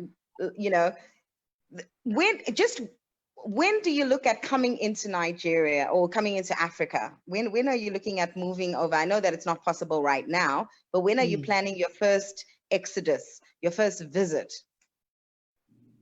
I plan on coming around October. October this year? Yes. Yeah, she said yes. Oh, good luck with that. But a visit, right? Coming in for a visit, right? Just a visit. Basically, I'm going to the countries I mentioned, and I'll be in Africa for at least 2 months. Okay. And it'll be so my next year. So next year, May. In fact, Memphis, Tennessee, right, hosts for the month of May every year for the last 6 years. They host a different country in Africa, and it's called Memphis in May. You can Google it. I will put a link in at the bottom. Memphis in May is a month-long festival that is run by the Memphis Chamber of Commerce, right? This year, 2020, the month of May, they were supposed to host, Memphis in May was hosting Ghana as a country. Unfortunately, COVID-19 came along and that was canceled, but not canceled. Hopefully, it's just postponed until next year. Now, as a result, because the planning went in for a whole year in advance and they were prepared to host Ghana, they have now decided that they're going to host all the countries in West Africa, right? The guy who is on the planning committee, his name is Fred Thompson. He's a really good friend of mine. I will put you in touch with him. I will send you, I'll send you my details on the link, and then you can contact me and I'll give you his details. Fred Thompson is an African-American who has lived in South Africa for 25 years. He is currently in Memphis, Tennessee. And this is the gentleman, if you had a conversation with him, if you went to him or he came to you, or you guys had coffee, or you just had a WhatsApp call, he will tell you all the challenges you can expect, you personally, but for all our other viewers, people listening in, it's a good idea to try and register to attend Memphis in May next year, because Memphis in May is going to be phenomenal. I mean, I'm talking from an educational perspective, where they're looking at education partnerships, they're looking at health sector partnerships, they're looking at technology partnerships, they're looking at the manufacturing sectors, because, you know, we make cars in Nigeria and in Ghana. I mean, we've got our own manufacturing plants here. So Memphis, Tennessee would like to get American companies to partner on a technological side. You know, with the fourth industrial revolution being upon us, they would like robotics to now, you know, become part of our life in Africa as well. You know, in Africa, we never crawl. We go straight from birth to running. You know, we just want to run. We don't crawl. Like that. So, you know what I mean? So we are going to go from having no light to having robots making cars. That's what's going to happen. You understand? Ewatago. For the ones who don't understand, that's Igbo folk. You understand me, right? So this Memphis in May would be an ideal time. If you can contact me or Queen, or just I'll drop my details. If you can contact us through Obi, I will give you his information and I will see to it that you are invited. You will be an honored guest at Memphis in May. You will get to interact with people from all over Africa. I'm talking about the players. I'm talking about people who are in government. I'm talking about people who are going to, I mean, we're trying to get, you know, children's hospitals in Africa partnered with a children's hospital out in Memphis, Tennessee, that is going to help tremendously with solving, with healing children with childhood diseases that are almost, like very, very strange. You understand, childhood cancer and all of that. So it's really, really a seriously nice project. And if you're really serious about coming to be in Africa, this man believes that he's from Memphis, Tennessee originally, and he believes that his ancestors are from Africa, somewhere in Nigeria, in the Niger Delta. So he is Nigerian at heart, but based in South Africa, unfortunately stuck in Memphis, Tennessee because of COVID-19 lockdown. But this would be an ideal platform for you to make a decision as to which country you think you'd like to go, because apart from all of the industries, there's also going to be the cultural exchanges as well. You will get to see and participate and get the feeling for all the different cultures in all of the different states in West Africa. And that will give you a better understanding of where it is before you can make a decision. You can say, okay, fine. Instead of visiting all these countries one by one to learn on my own, because I promise you, you're not going to learn anything coming to Nigeria. Even in the first 5 years here, I didn't learn anything. The first time I learned the true Nigeria, and I saw Nigeria for who she really is, was after I stopped being an expatriate, when I was no longer employed by an international organization. When I started working for myself is when I realized the plight of the average Nigerian. In the beginning, I was always upset because I get into a place and the service is bad, and I had, these high standards, and I expected so much of people. But once I realized that when NEPA takes light, you sleep without light. When mosquitoes decide they're going to deal with you, they will deal with you. And I realized these people, these young people, actually have so much heart that they get up every morning and put a smile on their faces. Their shirts are clean and starched and ironed, and they come and they serve you. And if they're having an off day, it's okay. It took me a long time to get to that point. So if you think that, a few months in Africa is going to help you make a decision, my sister, I'm sorry, you're sorely, sorely mistaken. You're going to need a whole lot more. Otherwise, you're going to come in here and you're going to end up running back with your tail between your legs after 5 years because, Africa is not what I thought it would be. But I think that if you take the steps and just try and do as much research as you can, try and meet with as many people who have already done it, you will see that, oh my God, this is phenomenal. And if you are dating a Nigerian, or if you're planning to marry a Nigerian, I suggest that you also get in touch with Niger Wives. There's a big association, and there's all foreign wives from around the world, and they can tell you exactly what the cultural differences are, and they can encourage you, and they can teach you how to cook the different dishes, and they can tell you when to be nasty and when not to be nasty, that kind of thing. They can tell you, they can also teach you about how to discipline your children in an African way, because in America your child can tell you to shut up, and in Africa you're allowed to actually beat your child. You understand? So yeah, I hope what I'm saying makes sense. I hope this is helpful in some way. Oh yes. Oh yeah. I believe she's listening. Are you listening, sister? You make out from what she says. I think the Memphis thing might be. I don't know how far Memphis is from where you are. Is that something you would want to consider? I will check it out. Okay. Yeah, I mean, obviously she says she's got the contacts and stuff. Yeah, Sister Kerry, if you leave the contacts with me, I can pass that on. I think me myself, I'm interested. It might be something I want to go check out and see. Everyone in this meeting, just Google Memphis in May. Yeah, May the month. Memphis in May. What's the South Carolina sister's name? Because we keep saying sister. Please, what's your name? Her name is. I go by Eledumare. Pardon? I go by Eledumare. Eledumare. Eledumare. Okay. Yes. So she speaks African name. Here we are. Ooh, Eledumare. That's a very very big strong name. Very strong name. I don't know if if which state is it from? Which tribe That's is it from? Yoruba word. It's a Yoruba word. It's Yoruba word for God, I think. Yeah, God the creator. Not necessarily, but yeah, I trace my ancestry. I've done a lot of things to prepare myself. Even like when y'all was telling me about all the challenges and the problems, I know there are the problems there, but I've already ran into some of the problems.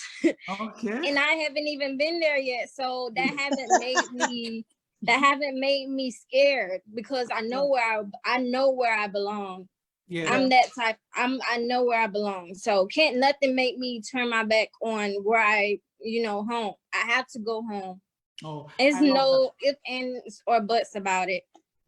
I tell you what, listen, see, that wasn't designed to scare you. We all go through the same. Remember that we live in the same environment. So if we can survive, you can survive.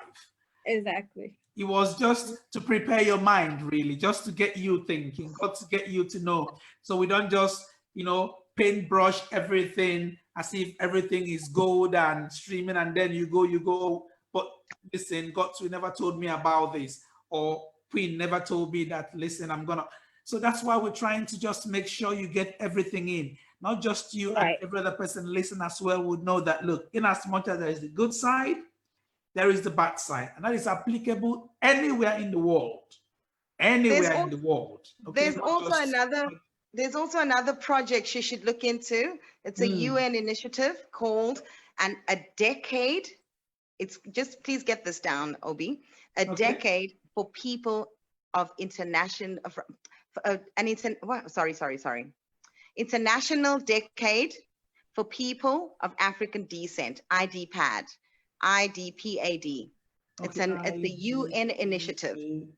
Okay, I can find that on net. International Decade for People of African Descent. Right? Yeah. So it's a good idea for her to actually go onto that website and then click on every country in Africa, or every country in the world is there. So she can click on people of African descent from Haiti, the challenges they had when they decided to come back to Africa, or the challenges they are going through, and the reasons why they've decided they want to come to Africa. People who are in India, African descent, people of African descent living in India, the challenges they faced out there, in diaspora, and then wanting to come back to Africa, or having left Africa to go into diaspora. So it's the opposite as well. It's a really good idea for her to look at that as well. What was the name of it again? IDPAD. IDPAD. International Decade for People of African Descent. And there's a lot of little stories and anecdotes about Africa. You can learn a lot about the history of Africa before you even get here. So you can be like a whole encyclopedia when you meet people. You can tell them about how, like my first thing I learned when I came into Nigeria in 2008 for the first time, I sat with a really old man. He was a chief. He's late now. God bless his soul. And he told me the history of how Abuja got its name. He told me that the then Sultan had two sons. They were both light-skinned, fair in complexion, right? So the one son was Abu Bakr, and the other son was Suleiman. So I'm going to tell you the story anyway. So Abu Bakr was Abuja. So originally Suleja was called Abuja, right? The city Suleja was called Abuja, and Abuja was called Suleja. And later they changed them, they switched the names around. So Abuja is named after the light-skinned son of the then Sultan of Sokoto. Wow. Can you imagine that? So that was a really nice thing to learn. And I learned a lot of things about Benin, I know a lot of different stories, but I promise you, you are going to spend the rest of your life in Africa, and you'll be a grandmother and you'll still be learning new stories. But if you go onto IDPAD, and you do some research. If you like reading like I do, you learn a little bit about the apartheid era, the struggles of people in Africa, in South Africa, Black people, what they had to go through, being raped, the genocide, the femicide. You'll see a lot. You learn a lot, you know, and you'll be able to make a more informed decision about where it is exactly you'd like to be, where you feel you'll be able to make a difference as an individual. Because for me, coming to Nigeria was not just about making money. In fact, it was never about making money. That's why I'm still poor. But, you don't sound poor though, anyway. but I came in. I mean, I should be mega wealthy by now with all the things I've done here.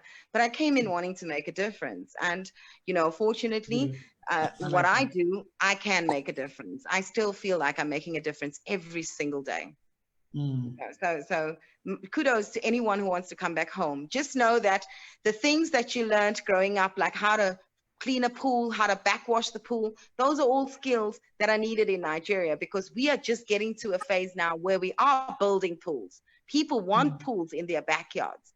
And if you think that being a pool boy in the US is a bad job, you know, is a menial job, don't get it twisted. If you can be a good pool company here, you can become a billionaire overnight. So don't take anything for granted. Nothing. We need everything. In Nigeria, we need tree fellas. We need everything.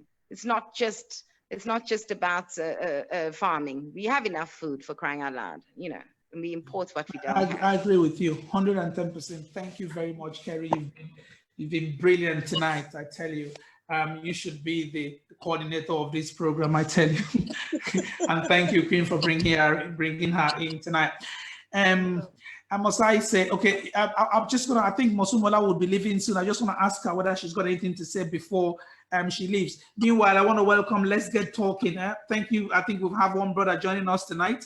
So I'll come back to you, but let me just get this sister talk. Mosumola, please, if you're still there, before you leave, do you have any last word for our sisters? Yeah, I guess what I just want to say to Eledumare, I know Eledumare means God, and I'm Yoruba, but like I just wanted to say, it's congratulations, you know, on getting that spiritual connection, because it's very clear in your voice and in your demeanor that like you've gotten that connection. Not everybody has that opportunity, so like it's a big deal that you should always appreciate.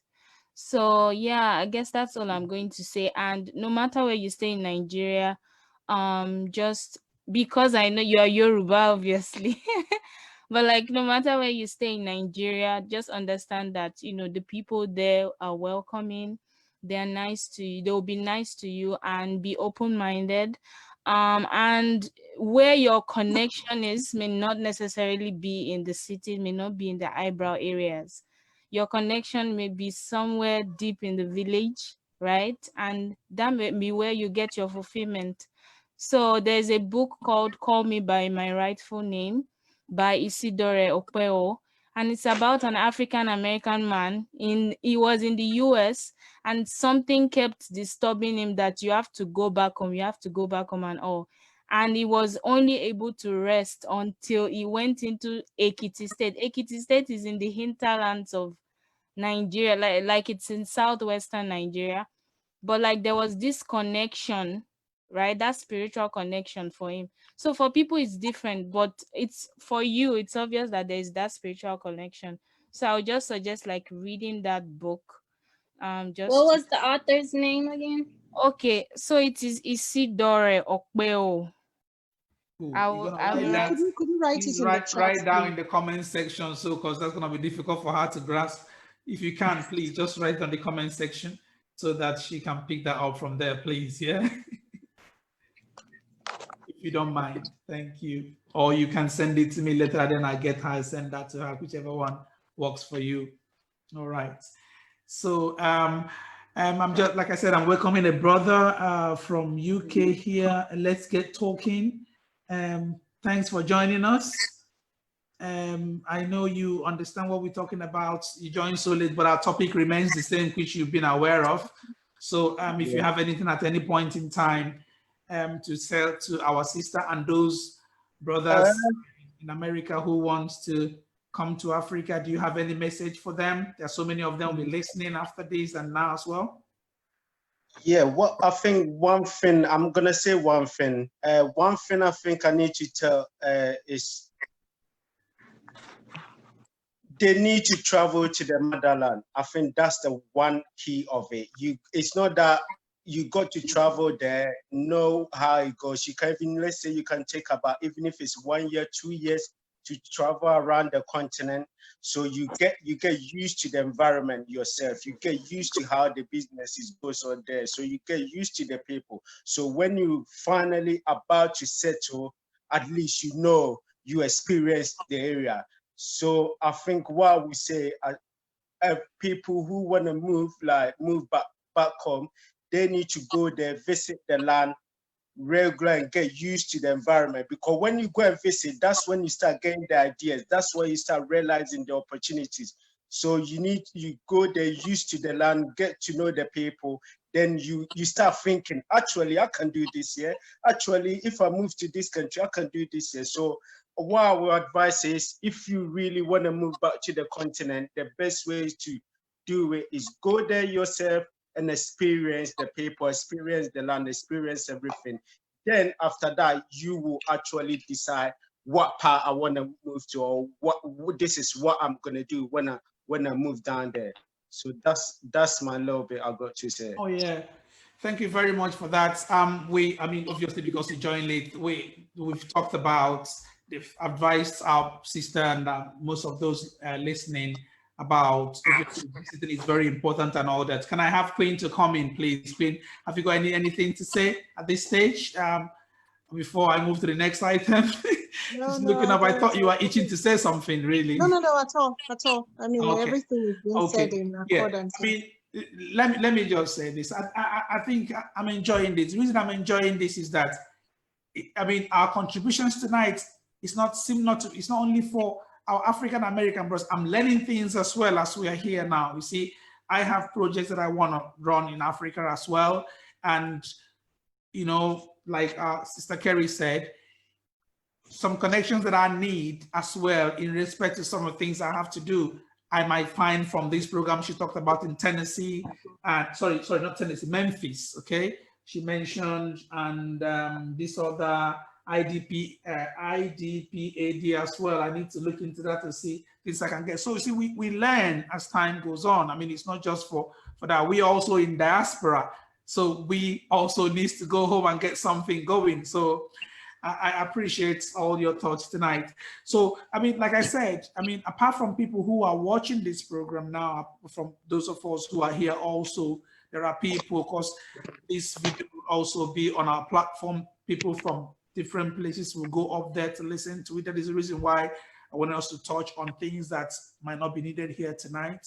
So we talked about them. Kerry has given us a lot of insight as well into places that people in America can go to get advice or get a feel of what it would be like being in Africa, or, you know, having in contact with different African countries on that Memphis show. I think it happens in May. So if you're listening and you're still planning to come down, I mean, that Memphis is there for you. Memphis in May, she said. So you can also go there and get yourself acquainted with some of the things, the culture, government officials. You ask questions, and that will be another way to get yourself prepared for coming back to motherland. And also, like she rightly mentioned, post this COVID-19 situation, when all these things are down, there's going to be a lot of skills that are going to be needed in Africa. So whatever skills you have, and you are in diaspora, I want to believe those are going to be needed in Africa one way or the other. So feel free. I mean, you can always come ask any question. Yeah, I mean, Wake Up Africa is always there and answer your questions to this effect and more. And I do hope that I will be able to have Kerry back again, not just for once. I hope you're not going to be just a one-off guest. I hope that Queen will make sure she gets you back on this show another time when we need you again to come on another topic. Yeah, so it's been brilliant. I mean, tonight, I'm thinking about what other thing, what haven't we covered? I think on this particular subject, we touched pretty much everything. But then I'm going to leave it open. Oh, can I please mention something that I realized I don't think anyone's mentioned? Okay, go on. Okay, for like the young, I'm sorry, I don't know your name. I can't pronounce it. Eledumare. Okay, Eledumare. Yes. For you, I need you to also realize that in Africa, we don't have a social welfare structure. So unfortunately, we are basically on our own. So if you have any sort of issues of a social of a welfare matter, apart from South Africa and Botswana, I believe. I think it's just those two, and then Mauritius, which they don't think they're actually African. But apart from those countries, there is no social welfare structure. So with regards to stuff like abuse, you know, in America, if you're beaten by your husband, there are places you can run to and you will get help. Of course, we are trying, but it's all private sector driven in Africa. If you have children and you lose your income and you're unable to support your family, there is no one, you know. So these are all things that you need to also understand about here. Those are the differences between here, what we go through, and what's available to people, to citizens in the Americas, in Europe, in the UK, you know. So there are a lot of things in the social structure that you need to also research before you make that decision to move over permanently and say goodbye to your American passport. Okay, I'm not suggesting that you need any of that, but I will tell you, everyone needs it and we don't have it. So I think my father taught me how to handle a firearm when I was 16 years old, and then I got a license when I was 21 in South Africa. Of course, this was apartheid South Africa, and where I didn't want to touch it in the beginning. And he said, "Baby, it's better to have a gun and not need it than to need a gun and not have it." So in this case, we don't have social welfare. It's better to have it and not need it. You understand? Yeah. Than to need it and not have it. So, and just so you know, I applaud you and I respect you wanting to come back to the motherland, in a manner of speaking, because, you know, everyone understands. As Africans, we all know, we are all still struggling with slavery, with the fact that we, you know, our ancestors were sold, and, you know, we're struggling with a lot of demons in Africa. But I will tell you that as much as you want to come here, 9 out of 10 Nigerians or Africans on the whole want to go to America. So, you know, so I'm sorry, my dear, you know, I have to just, as a mother, I feel I need to tell you this, and I don't believe that you could be my child. I'm not trying to guess your age, but as a mother, I need to tell you, you know, before I can allow my children to immigrate from South Africa to Nigeria, I'm going to actually give them like a long, hard conversation, because South Africa is like the America or the Europe of Africa, you know. So you need to think about all these things and really consider them, because I'm not sure if you have a family, if you're a mom, or if you have kids, but, you know, schooling, all of that, if you want, and as parents, we always want the best education for our children.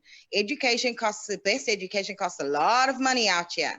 So unless you really already, you know, have a very good business plan, a business idea in mind, of how to support yourself, or you've already made your millions, you know, no matter how much you want to be in Africa, like the young lady who left the conversation earlier said, you might just end up having to stay in the village because Nigeria is expensive. The whole of Africa is expensive, very, very expensive. So keep all of that in mind, please. And you are welcome. And Oh yeah, of course, of course. I mean, I guess we will for Simola, the other guest, what she was saying, I think when you considering agriculture, right, and you want to do farming thing, you have to consider living the cities, depending on what you're calling it. Because I actually think in her last comment, she meant that because of the passion our sister feels for Africa, she doesn't think that she would want to be in the cosmopolitan areas. She'd want to be at her roots. And I know that even the people I know who are at the roots, you have to be with the big old guy at the top and the big madam at the top if you want to survive in the roots. And you know this. You know how it is. You know, even in the room, how homes it is, you know, guys, they all, nobody lives in their village out of choice or in their states out of choice. You come into the bigger cities, obviously. But I mean, I'm just saying, no matter where you live in Africa, even if you're living in a smaller state, in a smaller city, in one of the other countries in Africa, in West Africa, you still need money, you know, because we import most of our things, everything's expensive, and more especially, good education costs money. You know, there is education that's free, but you don't necessarily want that for your family when you're starting a family, okay? You know what I mean. To be honest with you, okay, you know, yeah. Don't forget, we are classist as Africans. We are classists. We are classist as Africans. Don't forget that one. Everybody needs to understand that in Africa, we have levels. Everyone has their level. We are classist. So when you enter, you need to enter on a certain level, or everyone will. If you enter on that small level, you will remain on that small level. You know, there's a way we do things here. I've learned this the hard way, that when you smile too much with the wrong people on the wrong level, or if you cost your product too low because you're trying to be affordable, you come across as fake, or that it's not good enough. You know, my brother, you know what I mean. So, you know, it's really important to remember that. Don't think that, don't allow your sentimentality for Africa and the fact that you love Africa and you want to be in Africa to put you on a level that you will not be able to get off of. You know, you need to come in straight with the, like, you know, you come in and above average, hit the ground running. Above average. Yeah, no, you hit the ground running. You don't need money necessarily, but you come in and you hit the ground running. There's no time to play. We don't play in Africa. Nobody has a day off. If you expect a day off when you move to Africa, you are very, very mistaken. There's no day off. In fact, in Africa, we believe that if your man has time to spend time with you, he's jobless. So, you know, you want to be busy, or be seen to be very busy. Okay. I mean, I'm sorry, but I need to tell the truth here. Guys, please, I forgive me if I've overstepped, but No, it's okay. I mean, it's all for knowledge. It's all for knowledge. I mean, to be honest with you, it's all for knowledge. Our sister, she Eledumare, she understands that as well. She knows that. You see, the thing is the determination to come and the rest of it that is important, and then do your study well, knowing what you're going for, knowing the things you're going to do. And I mean, the rest is just the same way like when we left Africa coming to Europe. Like a business venture. Treat your exodus like a business venture. Consider it like a business venture. Do a feasibility studies, your feasibility studies now when you're coming in for your 2 months. And then make sure you've got all of your financials and your projections, you know, on point. Even if you don't have the money, have it down on paper, and you know that for me to survive in Africa for 5 years, for the first 5 years before I can find my feet, I need X amount, or for first 6 months, or whatever the case might be, I need to have this. Either that, or I need to find a good job with a good organization that's going to take care of all of my living expenses and whatever for at least the first year or so. Because the fact of the matter is, as an expatriate, I can tell you, someone who lived in Nigeria as an expatriate first, and then now as a business person, trust me, it's always better to be an expatriate, or even if you can get in through the embassy, it's even better, because, you know, they take good care of you.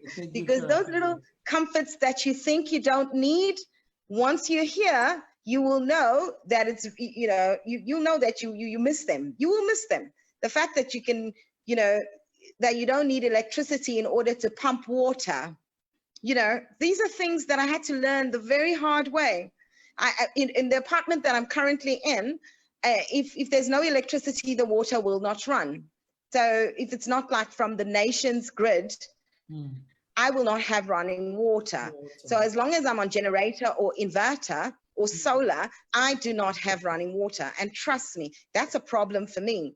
You know, but of course, once you're here long enough, if it gets to a point where you understand that they can't take life forever, you will sit without life. You know, they can't take life forever. You will have no water. But as a newbie, you will end up having malaria symptoms just because NEPA has taken life for 1 hour. Obi, please, I'm playing devil's advocate here. Trust me, I'm Nigerian. I love Nigeria, but Nigeria comes with her own brand of wahala, and Nigeria wahala no get part 2.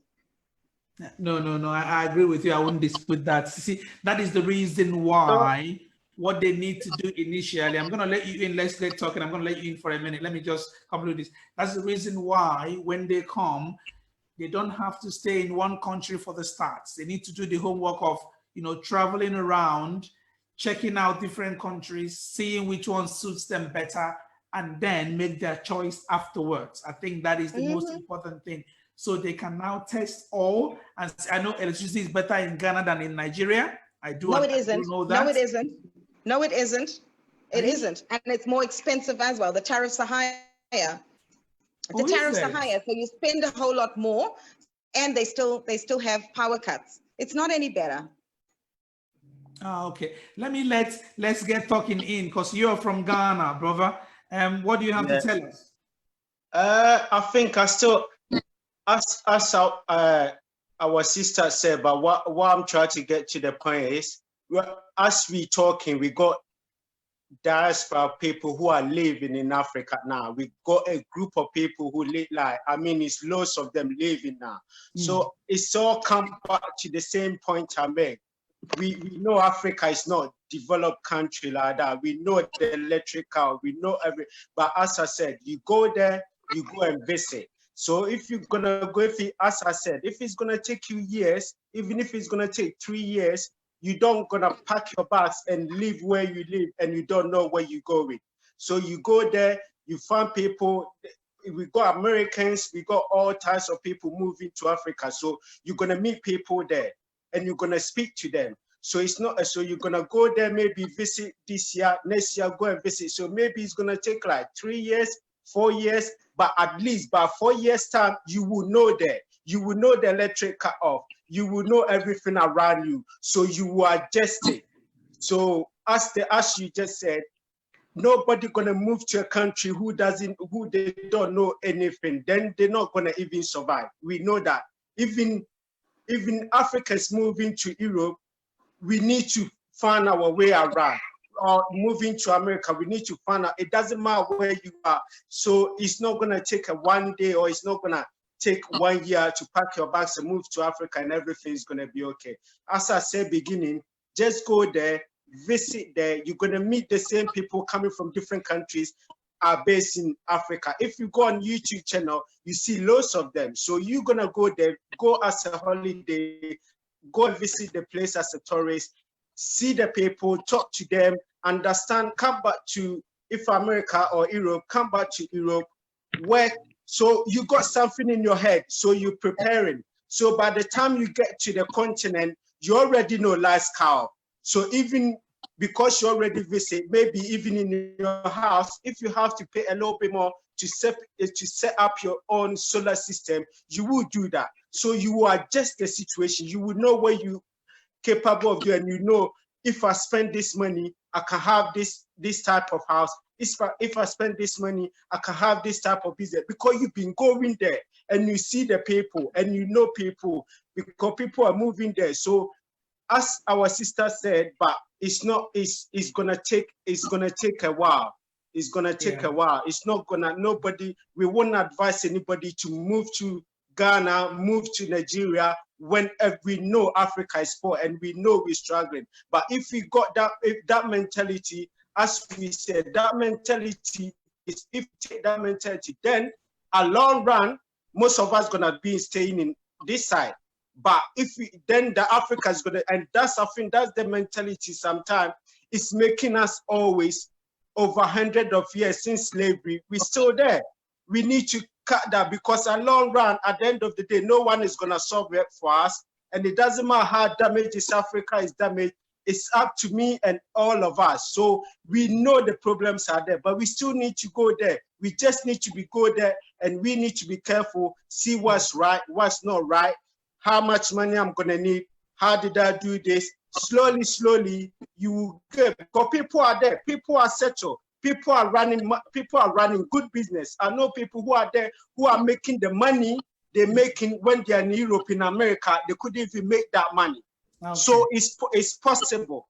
So all what I'm saying is, anybody who wanna go there, visit the country. If it's gonna take you 3 years, 5 years, visit the country, know your left and right, know what's going on. Then when you settle, you know 100%. That's what I wanna say. Okay, thank you very much in that. I think Queen. All right, Queen. I appreciate your time for tonight. I know, I understand you're gonna go somewhere.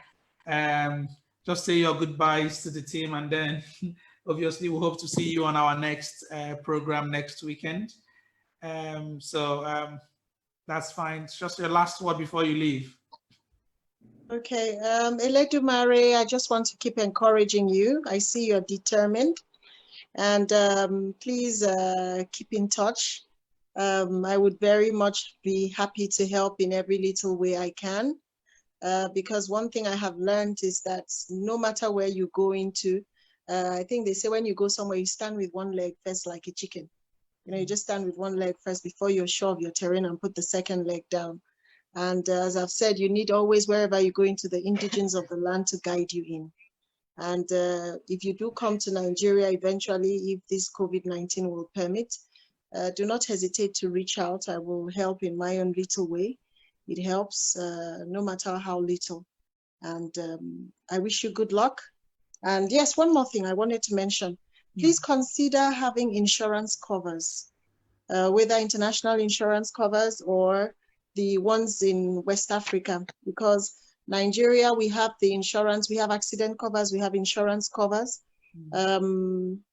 Then I know there's the ECOWAS cover, but that one is for vehicles. That's a third-party insurance for vehicles. But in every country, you should explore, for the period of time you're in that terrain, explore insurance covers, accident covers, so that way, no matter what happens, to some extent, you can have access to medical facilities, which is also part of why I said for every country you go into, you also let your embassies know. That is on the embassy level, and then on your own personal level. Just to wish everybody have a lovely evening. And thank you very much. Thank you. It's been fun having you, and thank you for giving us Sister Kerry, who has also given us so much for tonight. So thank you, safe journey for your journey, for what you want to do tomorrow, and then I'll see you next weekend again. I'll keep you. You are there all the time, so I'll get in touch with you, and then I would obviously connect you to Eledumare so that she can probably, if she has any. No problem. Yeah, you have my WhatsApp number, so it's not a problem. Yeah. I will give her that so she can connect with you directly, and as well as Sister Kerry. So thank you, Queen. See you again. I hope, Sister Kerry, you're still here with us. Yes, I am. Okay. I am. All right. Good. So let me come back to Eledumare and see if there is there any. I mean, I understand obviously. You already made some of your research and things that you want to do. I mean, some of the things tonight might not be applicable to you. Some of them might just be for your record, so you can pass that on to other people who would need such advices, because I think you've done extensive research on, how you want to do about your journey. And hopefully, COVID-19 permitting, you'll be going this year. I don't know what time some of the restrictions will be lifted in different countries. For instance, for UK for now, if you travel and you're coming back in, they want you to, to isolate for 15 days or 14 days, whichever one, 2 weeks, as the case may be. Some of the countries haven't really opened their borders to international travel yet. Personally, I was supposed to travel in April. Unfortunately, that didn't happen. I don't know when that's going to be. So all I did was just suspend my ticket and all that. So We don't know yet, but hopefully, I'm hoping personally, I'm hoping that before December, that we are able to travel to Africa. I don't know. Hopefully that would happen. But whenever that happens, we would know. So I hope you keep an eye on to your travel plans. And then once the countries are open, check out the rules. If Nigeria happens to be one of your first ones, do not hesitate to contact me or Queen. I believe, she's in position to tell you what is obtainable on ground, coupled with, checking with the embassies and stuff like that. Because I believe you're going to need visa to come to Nigeria for a start. So I don't know whether ECOWAS visa takes you to different countries now. I don't know really whether it's just one country and then you have to get for another country. I am not sure. But if you want me to find out for you, by all means, I will do. Okay. So I don't know if there's anything you still want to put across and that you want us to address, or any other insight that you want us to give. Just feel free. We here. Remember that it's not just for you. Somebody else might be asking the same question through you, so we can respond to that as well.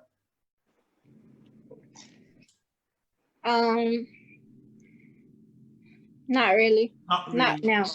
Not down. Yeah. One thing again, I must say is that I think when I follow the repatriations from America, really, there are a lot of African Americans in Gambia at the moment, right? And in Ghana. And in Ghana as well. Yes, because Ghana is actually offering citizenship. Yes. Okay. I don't know the rationale, but what I know is that I know Wadamaya is a YouTuber. He has interviewed quite a few of them in Ghana. And you have this lady, she was here in the UK. She moved to Gambia now. She runs a YouTube page that is called Blaxit, BLA, then XIT, something Blaxit. She's also in Gambia. So they are quite, to be honest with you, there are lots of them at the moment. I don't know about many of them in Nigeria, because obviously nobody has gone to look into that. But I know that in Gambia, in Ghana, and which other country have I seen these guys see them in as well? There are many of them there. There are so many coming down now. So by the time you travel around, you'll be surprised on how many of them you would meet. Okay, so when you start your travel, please keep in touch so I can somehow connect you with those who are already there, maybe in these different countries, if you wanna, ask them questions and stuff like that, so we can take it from there. All right? Okay. So, I want to say thank you very much for your time tonight. It's been great, and I do hope that we will have you back again on another program. That might be on a different topic to this, so that we can all share. We're hoping to build Africa for the future, and the fact that things are not working out as it is right now, it is down to the type of leadership we have in Africa. And like I said, I try as much as possible to stay away from politics, but the thing is, you cannot live life these days without politics. You see, there is no other way to it. Politics determines everything you do. So you have to mention politicians one word, even though they don't like being mentioned. They don't like us to talk. They want us all to keep quiet. But for God's sake, we want to live a good life. So that is why we have to keep talking, So unfortunately, sometimes we might talk to offend them, be in their praise, but it is our future. We have to work for it. So thank you, Sister Kerry. I don't know if you're going to drop me your email address, so I can share, or I don't know if you will always get information from Queen, but if you can drop me your email address, I can always share any topics that we have, that if you want to have anything to share with us, you are most welcome anytime. It's been great having you. I will do. Pardon? I will do. I'll share with you right now. I think, your name, I think, is God's Will, right? Yes, it's my name, yes. Okay. So, shared. Yeah. I'm gonna just drop our email on the chat there, so that so that you can just, if you know, I'm gonna just leave that there so that yeah. Let me check that. Okay. So that's the email address there. So in case if you wanna, okay. So I think if there's nothing more to say at this moment in time, I think we might have to call it a day on this one. And then I'm gonna be on again next week, Friday or Saturday, but I will send out the topic and then that we have to discuss about. Like I said, this channel is mainly dedicated to Africa. So it's everything Africa. You see, whatever thing we have to discuss, the issues we have, politics sometimes, not all the time, because we have to be mindful of our leaders who doesn't want us to talk about them. So, you know, how to raise each other up, any issues and matters arising in Africa, right? Trust me, you hear it. One of the first places you hear it, we Woke Up Africa 360. Check out our website, wokeupafrica360.com. We're on Facebook, Instagram, and YouTube, so you can always find us there. And thank you very much to all my guests, to Eledumare, to Queen, to Mosola, to the new person in the house, Sister Kerry. I choose to call you Sister Kerry Charlie. I don't know why I always put sister first, but hey, that's me. I'm your sister. I'm your sister. Africa. I'm your sister. You can call me Obiageli. Oh, you see, we are there. So you're even home. Yeah, so okay, so Obiageli, Sister Kerry, Obiageli as well. I want to thank you all for making it a wonderful one. Thank you, Eledumare, for joining. I so much appreciate it. And I do hope that what we've discussed tonight will not only benefit you, will also benefit other African Americans, our brothers and sisters who are there, who intend to come and join us in Africa and help us all build Africa up. Africa is our home, and we are all, welcome to Africa. Let me just say this, because you've been in America for this, it doesn't mean that we have any special status in Africa than you. That is just the truth. So it's just a matter of when you come to join us, you just live the way we live. We don't have electricity, you have to enjoy electricity. Without that, with us, malaria is there, you have to enjoy all that with us. Please don't mind, Obi. There is electricity. I've not had any outages. I have 24-hour light. Please don't mind, Obi. I have 24-hour light. Please don't disgrace us. What's wrong with you, Obi? So it's not all that bad then. You see, it's not all that bad. Nigeria is not bad. No, Nigeria is not bad. Like I said, make sure you've got money when you're coming in, because this place is expensive. Yeah, anywhere in Africa, I can you need to have some money. I can attest. Don't worry, you won't have to see a power outage at all if you come with money. Yeah. All right. So thank you so much for having me. Oh, I appreciate. Thank you so much, Sister Kerry and Obiageli, onto the show, and I'll be in touch with you. And this was the most interaction I've had with human beings in 2 months since I came into Nigeria. I came into Nigeria 3.5 months ago, and I got stuck because of the lockdown. This is the best evening I've had so far. So thank you guys so much. We appreciate that. Thank you very much, and you're welcome again to this program. Thank you very much, and hope to see you soon, sister. Okay, and then back to South Carolina, sister. I appreciate you tonight for coming. So I'm happy, and I hope that we would obviously have another conversation with you soon. Anytime you see us online, no matter the topic, feel free to join. Okay, share with us anything you want us to know, any information you want to pass, anything you want us to talk about. Maybe somebody asks you a question that you want us to address, or something they want to know, you want me to bring in people to address that. We will do that. Okay, we are at your service. So we are here to help as much as we can. And we're also here to tell our African-American brothers and sisters out there who want to know one thing or the other about Africa. Africa is, I think we have 54 countries. So it's huge. You know, you just take a peek, choose where you want to, and we help you to get there in terms of informations and, you know, whatever we can. So we appreciate you coming on live tonight, and we hope to have you soon. again, thank you very much. Yeah. Okay. Okay. See you. All right, then. Take care now. Let's get talking. All right. So thank you for coming. You came in late today. Hopefully next time you would fell asleep. Yeah. No worries. Yeah. So hopefully you would be on time the next time, because it was fun tonight, and I so much appreciate everyone